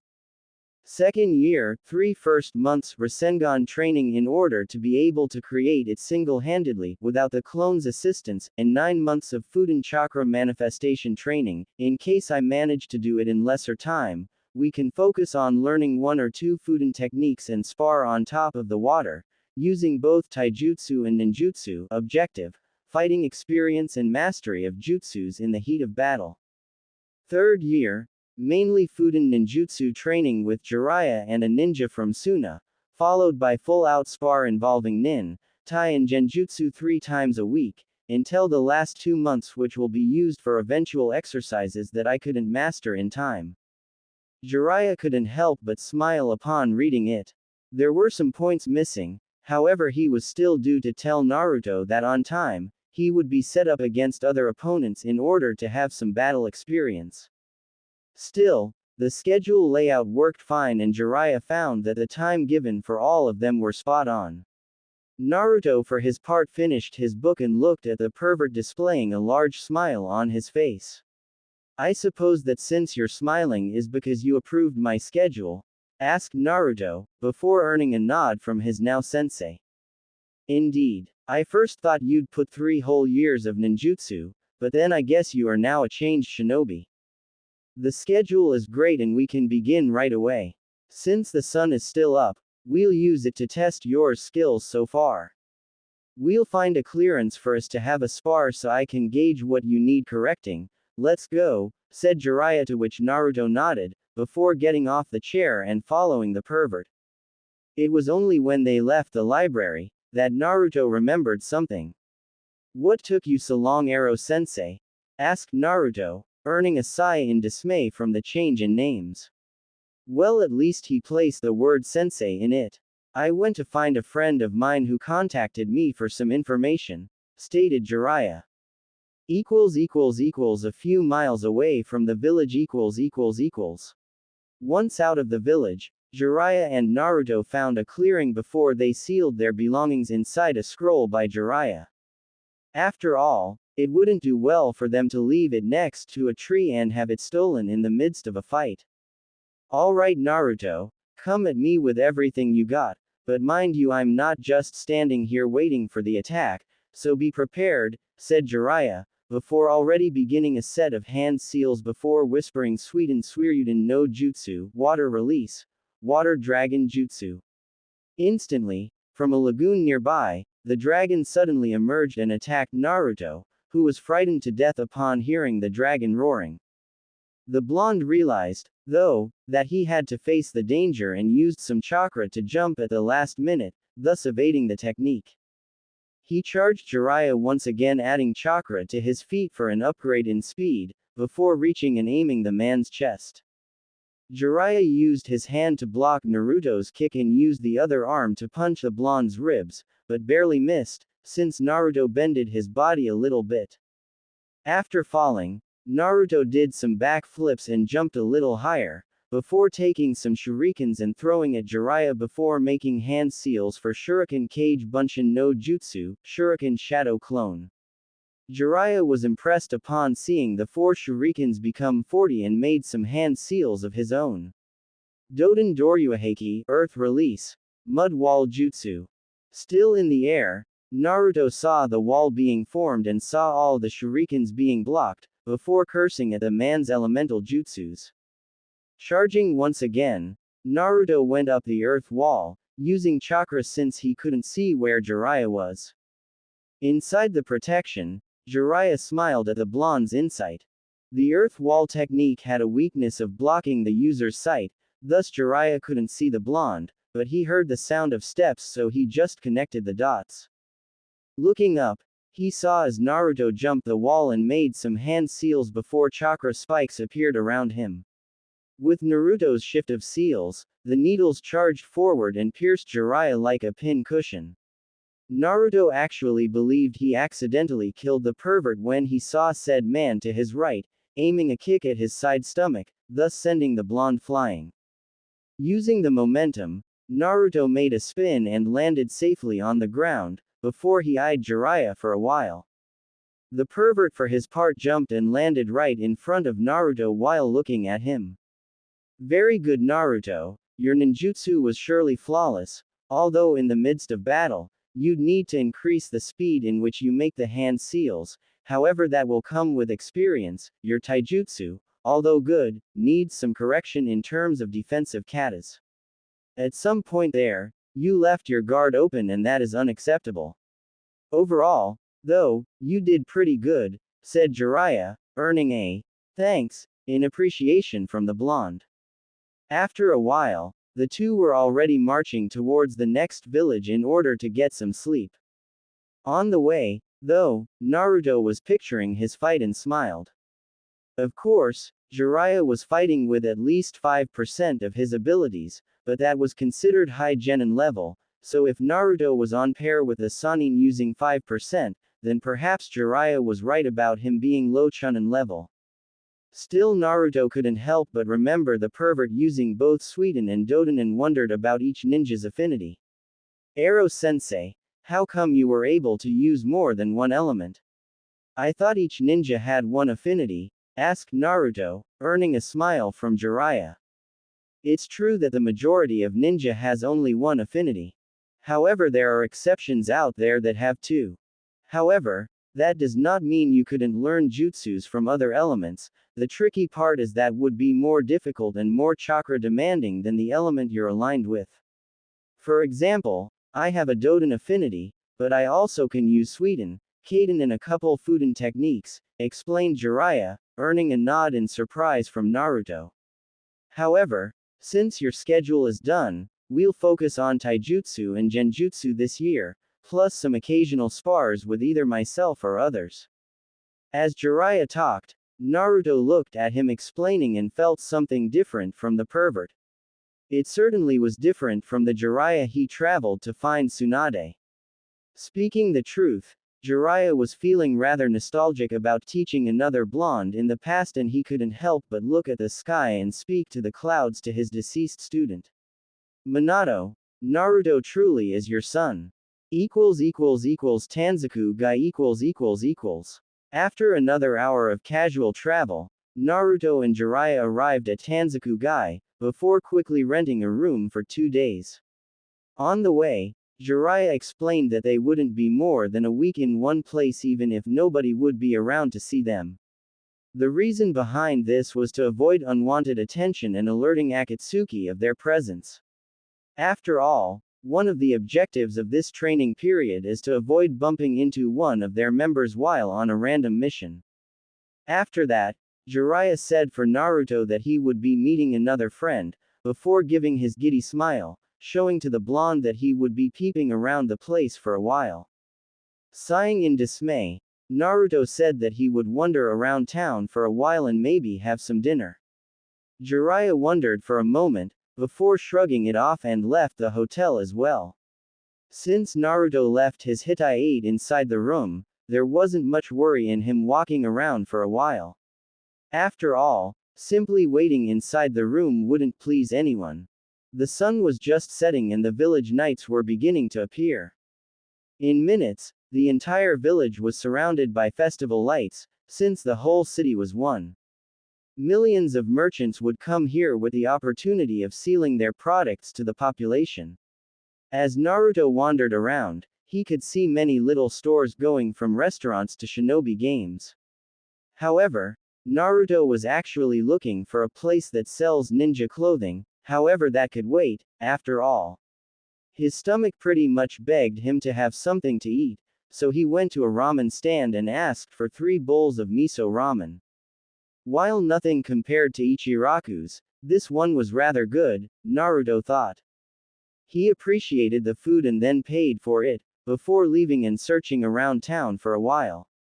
It wouldn't be possible for this village not to have a shinobi store, however Naruto was wandering for a while and was practically giving up the search and returned to the hotel when he spotted what he was looking for. Once inside, Naruto blinked several times and then blinked once more. The store was huge in every sense of the way. The reason for Naruto's surprise was that it didn't look his bid from the outside. Looking around, he saw a bunch of cool stuff like weapons, sealing scrolls, survival kits. Everything a ninja wanted, he could get in here. Eventually, he found the clothes section and quickly began to look at the samples. He was searching for something neutral, although more for the dark side. Obviously, he would get some dark paints and maybe something with a few pockets for him to store. Once the pants were chosen, Naruto went for the shirts. He remembered thinking about buying neutral colors like gray or even a much darker shade of the color. Searching for a while, he found what he was searching for, a dark gray shirt with no drawings or engravings of any kind, being perfect for his idea. Upon selecting other dark colors such as dark green and a brown one, he went to the counter and asked for 3 pairs of the paints he selected and if possible, engrave the shirts with the whirlpool symbol on his back, although now, instead of orange or red I don't remember, Naruto wanted it all black. The attendant smiled at him and told him to wait while she would go to the back and start with the order. Meanwhile, Naruto decided to take a look at the sword's weapons. He wasn't look forward to studying Kenjutsu anytime soon, but the swords in display were nothing short of amazing. There were some of them who had engravings added to the hilt and Naruto's creative mind was already picturing his engraved with the whirlpool symbol. For some reason, though, Naruto felt attached to that symbol, although it wasn't Konoha's symbol per se. After a while, the woman arrived with Naruto's orders and gave him the price for the whole thing. Grabbing the money he separated, he turned to look at some gloves that happened to possess metallic knuckles. Needless to say, he bought them as well. After appreciating for the service, Naruto left the shop towards the hotel. The next day After doing his routine, Naruto was already outside the village wandering around for Jiraiya, who in turn was still due to show his face. Looking around, Naruto suddenly was feeling a little bit unnerved by so many people staring at him. The stare itself didn't bother him, since he was used to it back at his home village. The problem, now, was that the people who stared at him were composed of only women and girls and the look of their face was similar to the looks that the damn traitor received back in Konoha. Suddenly it clicked on him. Naruto decided to wear his new clothes today, and while he thought he looked good on the mirror, he clearly didn't expect to attract this sort of attention. Wandering around some more, until he saw the Sannin sitting on the ground, near what seemed to be an abandoned house, and sighed in dismay. Damn, we're only started this trip and the damn pervert already passed out drunk, thought Naruto as he approached Jiraiya for a while. Oh, the ideas he had for a good prank. Naruto's prankster side, oftentimes, took over his will. Summoning close to 10 cage bunchins, all of them gathered air in their lungs before screaming, "Wake up, Ero-sensei!" Jiraiya jumped nearly in instinct, and when he noticed where he was, he could already see the entire village under him, before he fell at the same place he was before. Scratching his head for a while, Jiraiya looked around while feeling his head pounding like crazy. It wasn't enough for him to feel a hangover, now Naruto screaming at his ear would forever plague his mind as the worst headache ever. As he opened his eyes, his vision was somewhat blurry and he was seeing a blurry vision of a blonde in black paints and gray shirt looking at him. Wow, I must be seeing things. I swear I just saw Minato looking at me with those same angry eyes. Damn you, Naruto, you look so much like your parents, it's kind of scary. Oi, why the hell did you do that for, brat? I was trying to sleep here, shouted Jiraiya, to which Naruto rolled his eyes and looked at the messed state of the man in front of him. You are the one to blame for this, Ero-sensei. You ask for respect and yet you sit in the middle of the street, completely drunk, muttered Naruto, earning a snore in complaint, but Jiraiya stopped the discussion from fear of his head exploding. I really need to stop drinking so much, thought Jiraiya as he walked towards a bakery and asked for some bread and water to ease the headache. After that, he looked at the blonde and now realized that his clothes were different now. Interesting choice in clothes you got there, Naruto. It fits you actually, said Jiraiya, actually meaning that he was glad that he didn't have to force the blonde to lose the orange clothing. Upon looking at the back of the shirt, Jiraiya was surprised to see a black whirlpool symbol attached to the fabric, instead of the usual one that is located behind his orange jacket. Also, now we can train your stealth abilities, since we don't have to worry about you being discovered in the middle of the forest because of your orange clothing. What did you do with it anyway? Asked Jiraiya, to which Naruto answered that he simply threw it away and then turned his back to Jiraiya, not really wanting to deal with Jiraiya in this stage right now. Jiraiya for his part rose from the ground and looked at the blonde in front of him. Aro-sensei, since you'll be recovering in the hotel, can I go train a little bit? Asked Naruto, earning a surprised look from Jiraiya, who in turn wondered why the sudden rush in getting stronger. Naruto, we have 3 years ahead of us to do that. We should consider resting a bit, said Jiraiya, but stopped when Naruto turned his head and looked at Jiraiya with eyes that astonished the Sannin. Jiraiya could see the pure eye of determination, eye of devotion towards an objective, whatever it was. I have to become stronger in order to protect Konoha, and for that, resting will come last, stated Naruto, earning a sigh in dismay from Jiraiya, who was imagining 3 years of constant movement and training regimes. Jiraiya woke from his wonderings when he saw Naruto began walking away from him, before he called for him to halt and wanted to talk to him. Naruto stopped and looked at Jiraiya, who stopped running and landed a hand on his shoulder. Naruto, I know you want to protect the village and those you care for, and believe me when I say you'll become a great shinobi. I'll be recovering a bit at the hotel, but I'll set you up with a couple of stamina exercises mixed with taijutsu practice, that will put you up to test. Extend your arms for me, if you may, said Jiraiya, before Naruto did as instructed. Focusing some chakra on his fingers, Jiraiya began to draw 2 seals, one in each of Naruto's arms, before closing his eyes and focusing on activating it. Ready to go. These seals are called restriction seals, and what they do is make it heavier for you to move at will.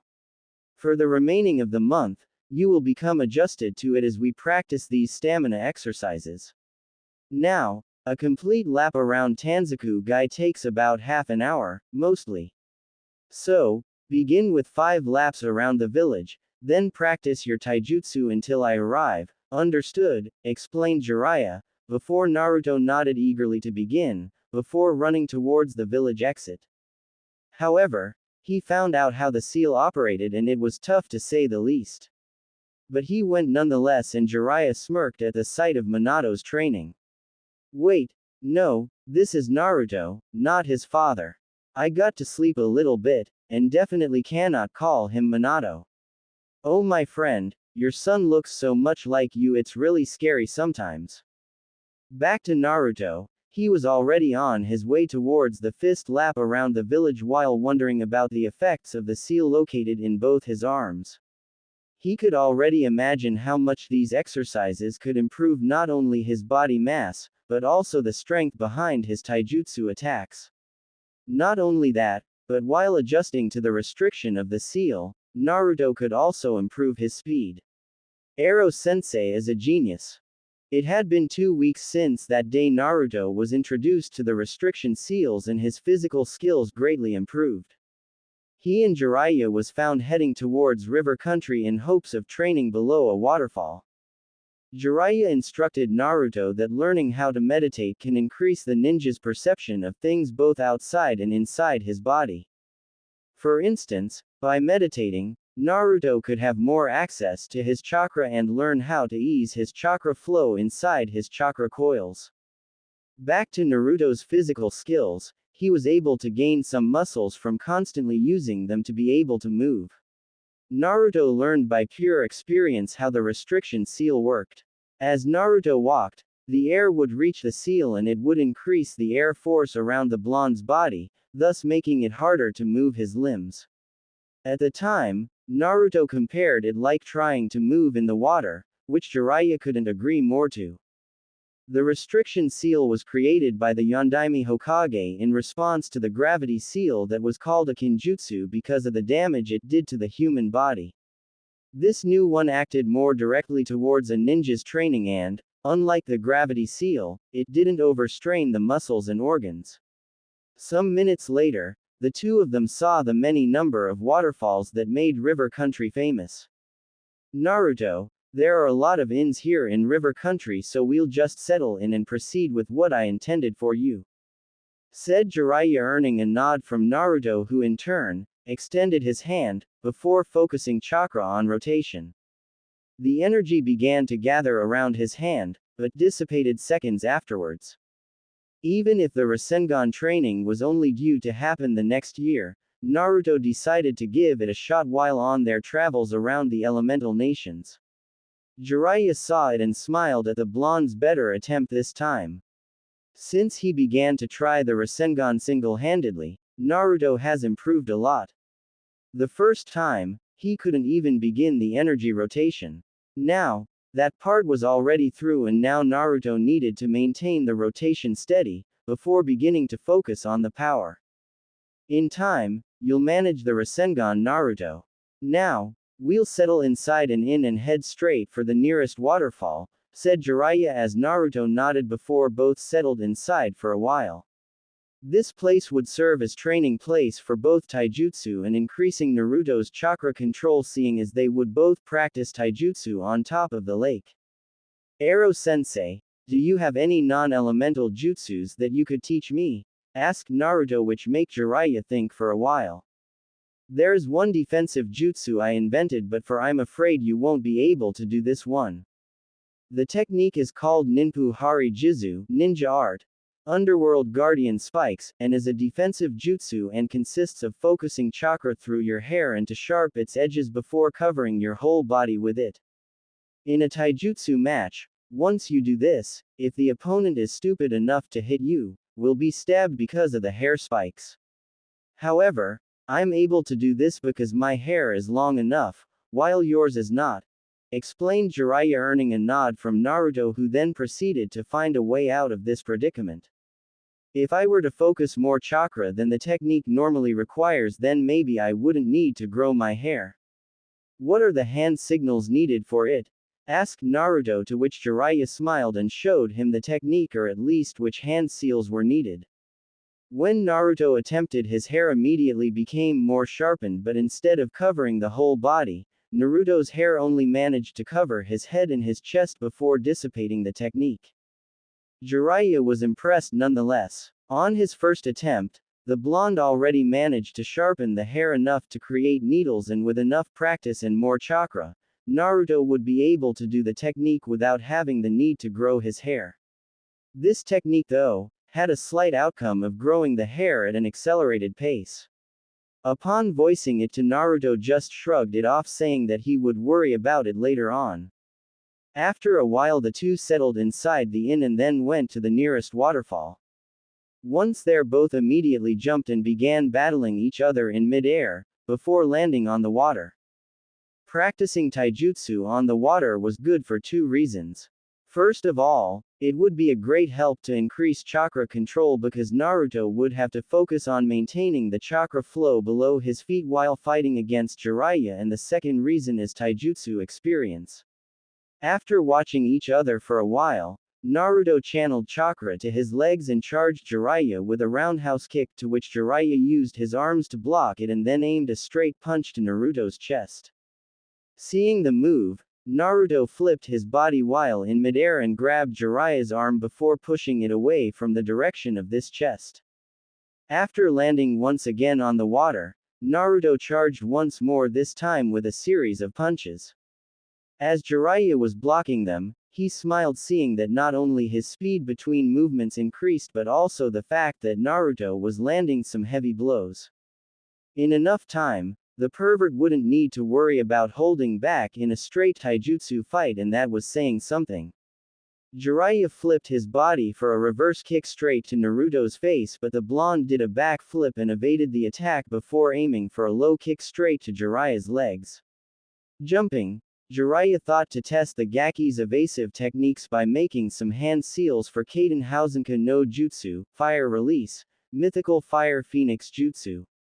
Instantly, Jiraiya expelled consecutive 2 feet fireballs at Naruto, who in turn cursed his sensei for using ninjutsu before focusing chakra in his feet and started running. The fireballs were hitting the water inches from Naruto's position, so the pace would have to be increased. Managing to steadily dodge the incoming fireballs, Naruto had to think of something to turn the odds. Looking at Jiraiya, he managed to see a log that was floating behind him, giving him the perfect tactic to get Jiraiya. Upon seeing the last fireball, he ran straight to it, not bothering to hear Jiraiya's protest of stupidity. The fireball engulfed him completely, until Naruto was suddenly replaced by a log. The pervert was dead silent and wondering what was going on until he turned around only to see Naruto's foot landing a straight kick on his face, thus sending him down. Looking at the blonde, Jiraiya couldn't help but applaud the blonde for the deceiving tactic. Even in the middle of a tight situation, the blonde had managed to calm down and think of a way through it. Congrats Naruto, although don't ever do such a crazy maneuver like that, unless you're absolutely sure you'll be able to complete it. Remember, I've seen ninjas dying because they attempted something new in the midst of battle. Remember always to use the skills you're most experienced with and you'll have a higher chance of winning the battle. Now, proceed with some taijutsu against your clones and then we'll begin our meditation exercise, explained Jiraiya, earning a nod from Naruto before he summoned 4 clones and began to practice some fighting.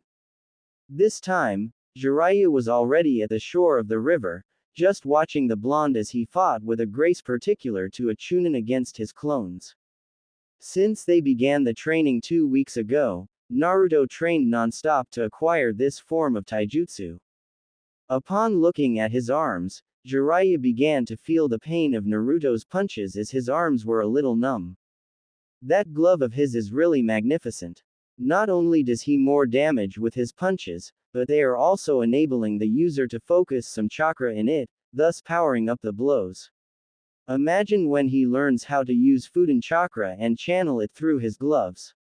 He could invent a new taijutsu style called Wind Fist or Hurricane Fist. Shippuken Hurricane Fist has a nice ring to it. Maybe I can talk to him about it when we begin Fudan training, thought Jiraiya. The pervert was having a weird sensation. He remembered being this insightful over someone else's training only when he trained the Yondaime Hokage. At the time, Minato's growth was so astounding that Jiraiya was beginning to think of ways to improve even further. Now, with Naruto it was the same, and Jiraiya couldn't help but connect the similarities between father and son as he saw Naruto battling against the Cage Bunshins. Suddenly, the teacher part resurfaced as he saw Naruto committing a minor flaw. Naruto, keep your arms up and don't let yourself open while attacking. You'd be vulnerable to the enemy otherwise, shouted Jiraiya before hearing a scream in agreement from the blonde and positioned his arms better in order to not let his guard open. Now feeling content with Naruto's form, Jiraiya just stood to watch as Naruto jumped real high and threw one shuriken against the clones before beginning a fast series of hand seals for Ninpu Shuriken Cage Bunshin no Jutsu, Ninja Art, Shuriken Shadow Clone. Immediately, the lonely shuriken was suddenly quadrupled and pierced through all the remaining clones, thus dispelling them all at once before the real one landed on top of the water while holding his head from a sudden headache. This happened every time he battled against clones. Every time when a clone is dispelled, Naruto immediately received images on his mind as if the clone's memory was actually his. He couldn't understand why this thing happens. Jiraiya, for his part, smiled, acknowledging the blonde's discovery as he walked casually towards the wondering blonde. It seems you discovered the secret behind the Cage Bunshin, said Jiraiya as he stopped in front of the blonde, who in turn looked at him startled. What secret? What are you talking about, Ero-sensei? Asked Naruto while massaging his temples a bit in order to ease the pain. After a Cage Bunshin is dispelled, everything he saw, heard or read is sent straight to the real one. This technique is originally intended to be used for infiltration purposes alone. By sending a Cage Bunshin inside a castle, for example, the clone could see where the traps and guards are. before dispelling and sending the information to the real one. I bet that after you dispelled the clones, you received images from the clone's point of view, am I right? Asked Jiraiya before seeing Naruto nod, and Jiraiya continued. This is a good bonus for you, Naruto. Because of your chakra capacity, we could use the clone's abilities to decrease the time needed for us to train something, like for instance, the Rasengan and the Hari Jizu technique, explained Jiraiya, waiting for the information to sink in before he saw Naruto's smile almost reaching the boy's ears.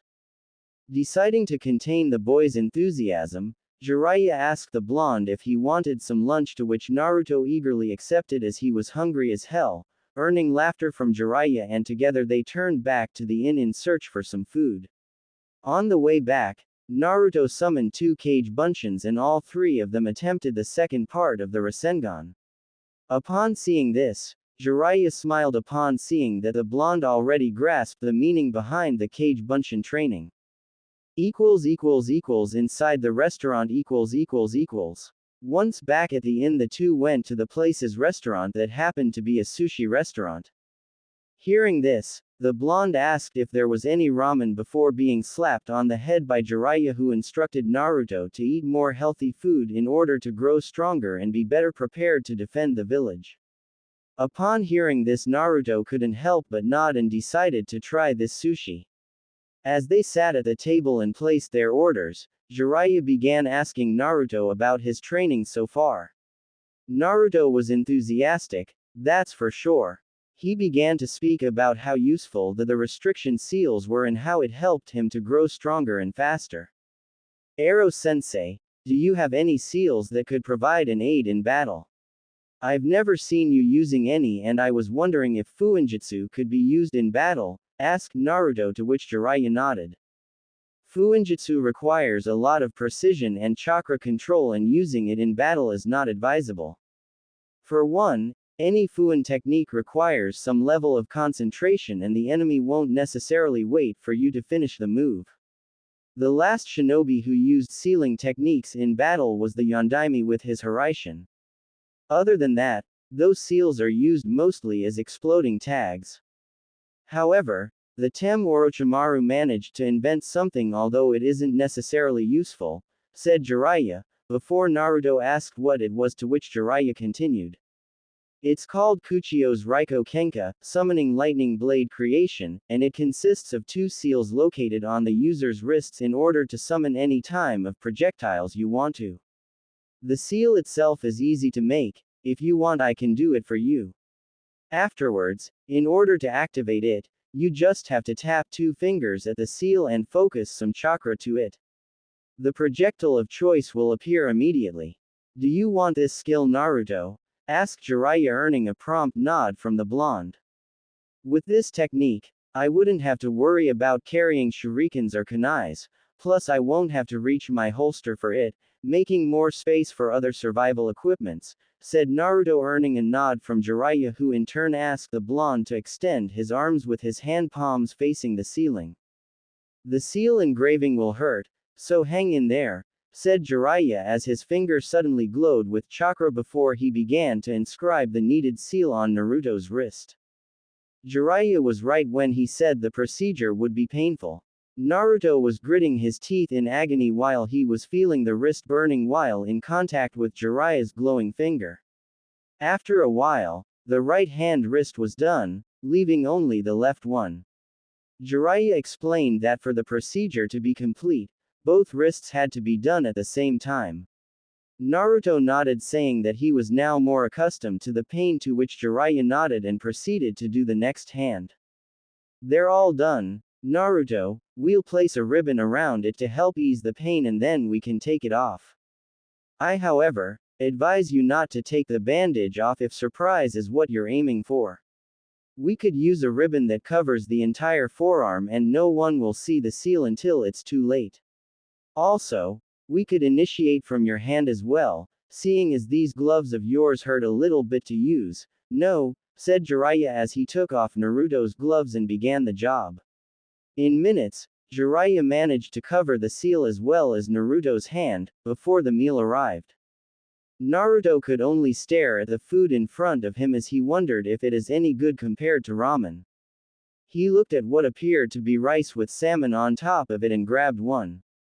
After eating it, he was feeling kind of strange, seeing that the food didn't exactly require much chewing. However, when Naruto swallowed, he actually liked the new food. Looking at his plate, he took the next one and this time dipped with a black sauce that followed the dish. The result was even better and Naruto ate the whole plate the same way he ate ramen. "I'll take it you like sushi, Naruto," said Jiraiya as he smiled at Naruto's face when enjoying a meal. "Liking it is an understatement, Ero-sensei, it's delicious. It's nothing compared to ramen, but at least now I found other food to eat besides the noodles," said Naruto before he called the waiter and asked for more sushi, earning a smile from Jiraiya. In Konoha's hospital. Inside the village's hospital, Tsunade and Shizune were visiting a kunoichi member of the Anbu forces as she was interned from heavy bruises and severe chakra exhaustion. The person was from Anbu, so any data regarding the kunoichi was restricted to Anbu personnel and the Hokage herself. Tsunade was reviewing the treatment on the patient's history board and wasn't pleased at all. This was the second time the woman had to come to the hospital with the same level of bruises and chakra exhaustion, and quite frankly, Tsunade was concerned with her health. She spoke with the Anbu commander and he reported the kind of missions that Anbu member Kat made, and it unnerved the Hokage since she knew it was the very person who was being treated that requested being sent to S-rank missions, aka certain death. Shizune was also concerned for her once colleague at the academy, and she feared that the death of her friend's lover may have caused this desire to do missions non-stop. Unfortunately, there have been cases of solitary ninjas who choose to go to suicide missions in hopes of forgetting their inner pain. She remembered when one Hatake Kakashi did this while in Anbu Black Ops, just after his last friend Rin was assassinated by the enemy. "What are you thinking, Shizune?" asked Tsunade as she flipped the page from the history board. "I don't know, she keeps doing this, Tsunade-sama. I don't know how she is feeling right now, but she can't just keep going to these suicide missions, she will end up killed," stated Shizune, earning a sigh in dismay from Tsunade, who was thinking between these lines as well. "I know, Shizune, but I can't do anything to stop her from doing so. According to the Anbu commander, she is the one requesting to do these so-called suicide missions. I can't simply overrule her will on this. I wish I could, but I can't. We can only hope that she manages to overcome whatever it is she's feeling right now and stop this nonsense. I'm sure someone already tried to talk to her, but she didn't listen. Come on, Shizune, we'll leave her rest for the time being. This mission took a lot out of her and I'm afraid she'll be here for quite a while to recover," said Tsunade, to which Shizune nodded and followed the blonde Hokage out of the room, thus leaving the purple-haired Anbu alone to rest. With Naruto. After lunch, Naruto and Jiraiya returned to the waterfall, but this time not to train taijutsu. This time, Jiraiya would be introducing the so-called meditation technique he spoke a while ago. "Naruto, we'll do that exercise I talked about early, and for that I'll call some company," said Jiraiya as he bit his thumb and proceeded with the hand seals needed for the Kuchios. Suddenly, two toads appeared with the exact same appearance. The only difference was that one was the size of a horse and the other the size of a pony. "Naruto, meet Gamini and his son Gaminikibi. They will aid us with this exercise," said Jiraiya before the two toads jumped on the water and swam towards the waterfall. Turning to Naruto, Jiraiya turned to explain the exercise. This exercise consists of controlling the flow of chakra inside your inner coils. By focusing on a single hand seal, you'll close your eyes and imagine yourself controlling the chakra through the chakra pathways. By doing this, you'll learn to be more controlled in tough situations and manage to think clearly despite being interrupted by the enemy. Now strip to your boxers and let's join them under the waterfall, explained Jiraiya, to which Naruto nodded and took off his clothes before jumping on the water and waited for the little toad to swim under him and lift him a little bit. In minutes, They began to receive the brutal punishment of gravity as the 60-foot waterfall came crushing on their shoulders. Jiraiya immediately made the simple's hand seal and began to control his chakra inside him, thus ignoring all sense of pain from the water falling on his shoulders. The toads were as well not bothered by the water. However, Naruto was finding it difficult to concentrate while receiving tons and tons of water on his shoulders. Seeing this, Jiraiya instructed Naruto as to the key of getting this exercise, that was to focus 100% on the chakra traveling inside him and worry not about pain on the outside. Closing his eyes once more, Naruto made the hand seal and tried to focus on his inner chakra. It took a while, but then he managed to let loose of the pain from the water and straightened his posture. This exercise served as means to get to know your chakra better, in means of knowing just how much is needed for everything. Also, as Naruto learned how to do it, all of his senses of the outside world simply vanished, thus entering in a sort of trance. The toads looked at him and were surprised to see the blonde already being able to meditate before returning to their trance as well. Back to Naruto, he reached a state of self-awareness so great that his mind began to race through all the events of his life so far.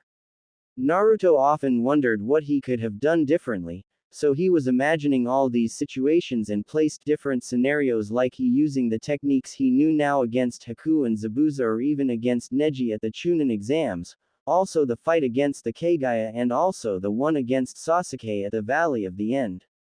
Naruto was doing just like the pervert instructed. His chakra was traveling through his body. However, when his chakra reached Kyuubi's cage, it woke the fox, who in turn opened his eyes to see that in front of him, Naruto's chakra was filling the entire room. Very interesting, the brat is focusing on manipulating his chakra inside his body, and he happened to focus as much of it here near my cage. Nevertheless, I can see that his chakra capacity increased ever since he left with the pervert to train. I guess now the imbecile will learn to fight and not embarrass me again, said Kyuubi as he closed his eyes once more and returned to sleep.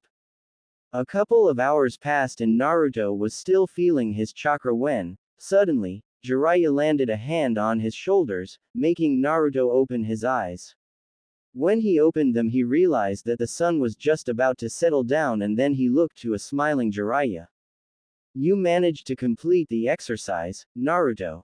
Why don't we head back to the inn and get some sleep?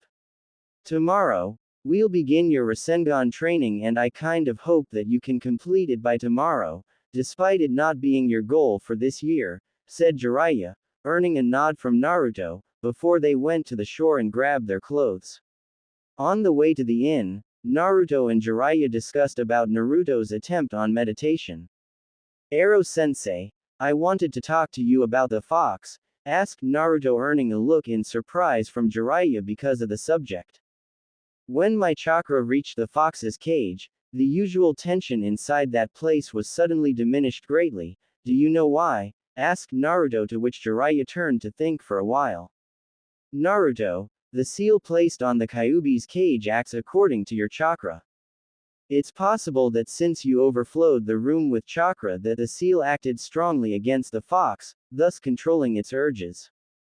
If this is true, then your chakra capacity must have increased the last couple days. While we're here, you'll be doing this exercise more times.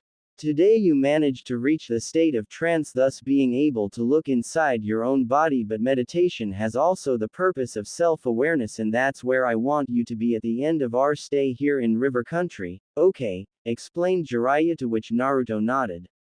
A couple hours later, both were at their rooms snoring like crazy from chakra overusage. Next day. The next day, Jiraiya and Naruto stood at a clearing in order to complete the one-handed Rasengan. Naruto, the first phase of the Rasengan you already know how to do, let's attain to the second, okay? After it, we'll move to third and final phase. Summon close to 20 kage bunchins and begin training. Keep this pace, and if you manage to go to the next one, do it. While you're doing this, I'll visit one of my sources around these parts. said Jiraiya, to which Naruto nodded, before seeing the pervert leave the premises. Turning once more to the empty clearing, Naruto made the necessary hand seal for the cage bunshin and used the equivalent chakra to summon his clones. However, instead of 20, Naruto chose to summon 40 clones, in order to attempt the Hari Jizu technique, while the others and the real one would attempt the Rasengan completion. The Hari Jizu wasn't that hard to master, since Naruto on the first try had pretty much covered the basics. The problem now would be to figure out how much chakra would be needed to cover the entire body with the technique. With Jiraiya . After leaving the brat alone to his training, Jiraiya traveled a couple miles before reaching a house in the middle of nowhere. Clearly a simple two-story house in the middle of the forest would be considered like that. When Jiraiya knocked on the door, he heard what seemed to be a couple yelling to each other before a man opened the door and shouted angrily at whoever it was in order to vent out the frustration of marrying a bitch. Upon seeing the target of the man's frustrations, he realized the huge mistake he made and immediately apologized Jiraiya for the mishap. My excuses, Jiraiya-sama, I didn't see it was you at the door. It's just that Sasama is behaving like a bitch these days and it is being tough to get some rest around here, said the man known as Kurama before seeing Jiraiya wave the man off as in dismissing the issue. No problems there, Kurama-san. Now I was wondering if you could give me information regarding this man, said Jiraiya as he gave Kurama a picture of AC-ranked Konoha missing nin called Azato. Kurama, after seeing the picture, recognized the man instantly and informed Jiraiya that he asked for shelter to the river country daimyo and the man gave him a house to stay not far from their location. Jiraiya appreciated the information and asked if Kurama could draw a map for him. Sure, I'll draw you a map, no problem. I'd ask, though, why are you after AC ranked missing nin? Surely he wouldn't be of concern to a sannin such as yourself, asked Kurama, though Jiraiya smiled and simply said that he would like to have a small conversation with the man and be on his way. I'm not of a hunter, Kurama, so I'll just leave the job for them. I'll just talk to him, in order to acquire some info, that's all. Thanks for the map, by the way, said Jiraiya, to which Kurama nodded and then returned to the house where his wife started screaming for him to get a job instead of sleeping all the time. By this time, however, Jiraiya was far away from the house as possible. He needed to check if the information was accurate before he came with Naruto to battle this guy. Little did the blonde know that Jiraiya wanted to test the boy's fighting skills against a number of opponents, so he acquired the latest copy of Konoha's bingo book and selected a few enemies he knew Naruto would be able to beat. At first, he wondered if the hunter nins would be angered with him for taking away their subsistence, but he dismissed it, seeing that the book was thick enough to provide a good number of hunts for everybody. Upon arriving at the place indicated on the map, Jiraiya smiled upon finding the house and even the man he was looking for, returning from a forest nearby with wood on his arms for a fire, it seemed. Smiling once again, Jiraiya turned and returned to where Naruto was training in order to see how the blonde was faring with the Rasengan. With Naruto . After 2 hours of training, the clones dealing with the Hari Jizu technique were already dispelled since the technique was already mastered by Naruto. So now, the blonde was left with the Rasengan to master. The second phase of the technique went down fast as Naruto with his clones needed close to 30 minutes to be able to do one-handedly. The third part though proved to be difficult, as now, both Naruto and the clones needed to use the first and second phase altogether. Also, since Naruto was unable to do the technique, he was hard-pressed not to simply use a clone to aid him and the technique would be completed. However, he needed to concentrate and finish the technique today. His hands, though, were already trembling from practicing for so long, so he stopped for a while and let the clones continue, since they didn't feel pain. The clones protested a little but returned to doing the Rasengan single-handedly. Minutes passed and the technique was slowly being formed, only to dissipate seconds later. It was unnerving to say the least. Getting annoyed, Naruto dispelled the clones and immediately felt the rush of information inside his head. The technique was almost complete, so Naruto wouldn't need a bunch of clones to cut the time. Resting for a while, Naruto decided to rest a little bit from slight chakra usage and loss of stamina. This was the scene that Jiraiya came. The pervert was surprised to see Naruto resting a bit because of his excess chakra capacity, but he chose not to press it. After all, getting the blonde to calm down for a while was like a gift for the old sensei. "Hello there Naruto, how's the training going?" asked Jiraiya, earning Naruto's attention. "I managed the second phase alright, but the third is a whole different thing," said Naruto, though Jiraiya was certain the blonde wasn't telling the whole truth. Jiraiya wasn't one of Sannin for nothing, and he asked why Naruto didn't manage to finish the Rasengan, even though Jiraiya knew Naruto used more than 20 clones to master the Rasengan. "Tell me Naruto, have you been working on something else beside the Rasengan?" asked Jiraiya, seeing Naruto playing the innocent, before he made hand seals and said Ninpu Hari Jizu, ninja art, underworld guardian spikes jutsu. Jiraiya was astonished to see Naruto's hair growing, enveloping his body completely. He knew the blonde would work on more than one area at the same time because of the clone's assistance, but he never figured that Naruto would be able to master the Hari Jizu technique.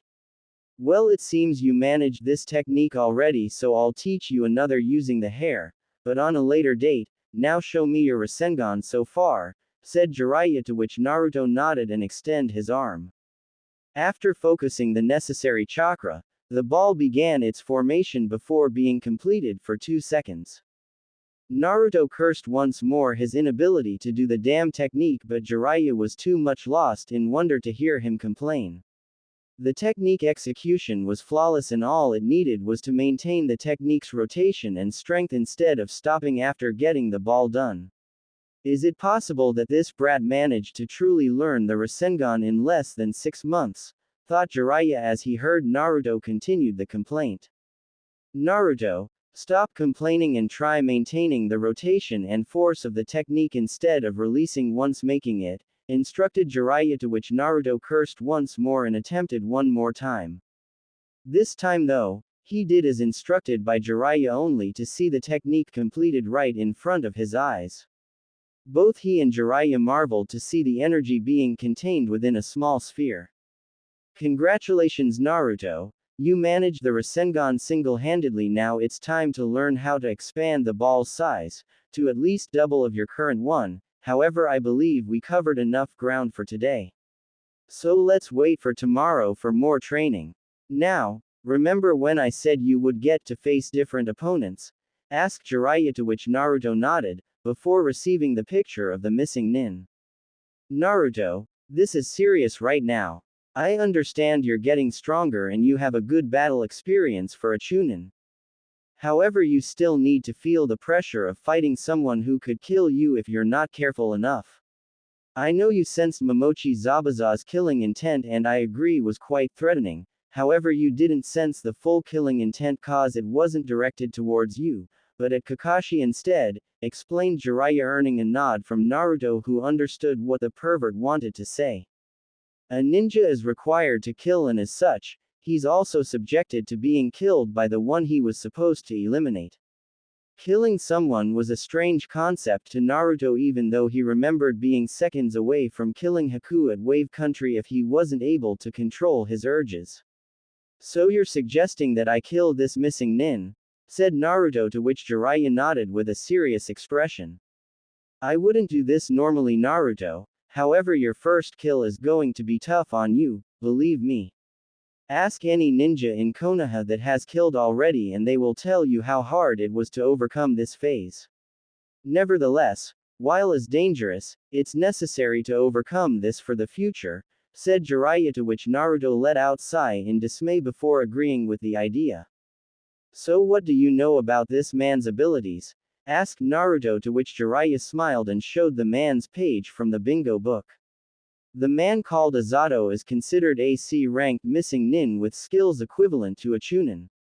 He is a mid-level fighter with knowledge of Kaden ninjutsu and proficiency in taijutsu. His Kaiden ninjutsu was limited though, to a couple techniques, so according to the book, it wouldn't be life-threatening. He is located a few miles away from here, so we'll go there right now and face him. Are you ready? Asked Jiraiya, earning a nod from Naruto. I can't say I know what will be like once the battle starts, but I'm ready as I'll ever be. After all, it's either kill or be killed, right? Said Naruto, receiving a nod of confirmation from Jiraiya, who smiled and then asked Naruto to follow him. On the way, Naruto asked Jiraiya if he was supposed to fight more of these missing nins for his training before seeing Jiraiya nod in the negative. This will be the only one. The next ones will be people from other villages, since you'll have to face different enemies with different abilities in order to improve your abilities as shinobi. With enough battle experience, you'll be able to choose exactly what techniques to use and when to use them. Now, let's hurry before our guide disappears on us, said Jiraiya, to which Naruto nodded and followed the pervert towards the place where Naruto would have his fight. Near the missing nin's location hiding behind a tree, not at all bothering to hide their presences, since according to Jiraiya, they were testing the man's awareness of enemies. Naruto saw his target and frowned a bit. The man didn't look much, probably 20 years old, but his presence wasn't as strong as those he faced before, probably low Chunin level, Naruto wondered. Jiraiya turned to him and observed Naruto for a while before smiling once again. The boy was learning faster than he thought. Naruto was analyzing the man, hoping to learn as much as possible from Azato. Naruto, I'll leave you against him. It will be you who will defeat him. I'll be close by in case you are in need of help, okay? Asked Jiraiya before seeing Naruto nodding at him. Okay, I'm ready to do this, said Naruto as he began to approach the enemy while suppressing his chakra. Naruto wasn't stupid to hope that he would be able to sneak behind the enemy and simply slit his throat with a kunai. However, he hoped, at least, to cover as much ground as possible in order to have the upper hand in battle. After a while, when Naruto entered the open field, he took out a kunai from his holster and only waited for an attack from Azato, which soon came as the man flipped his body fast and threw a couple of shurikens towards Naruto. Using the kunai, Naruto managed to block them all and jump in order to be in front of Azato, before addressing the man.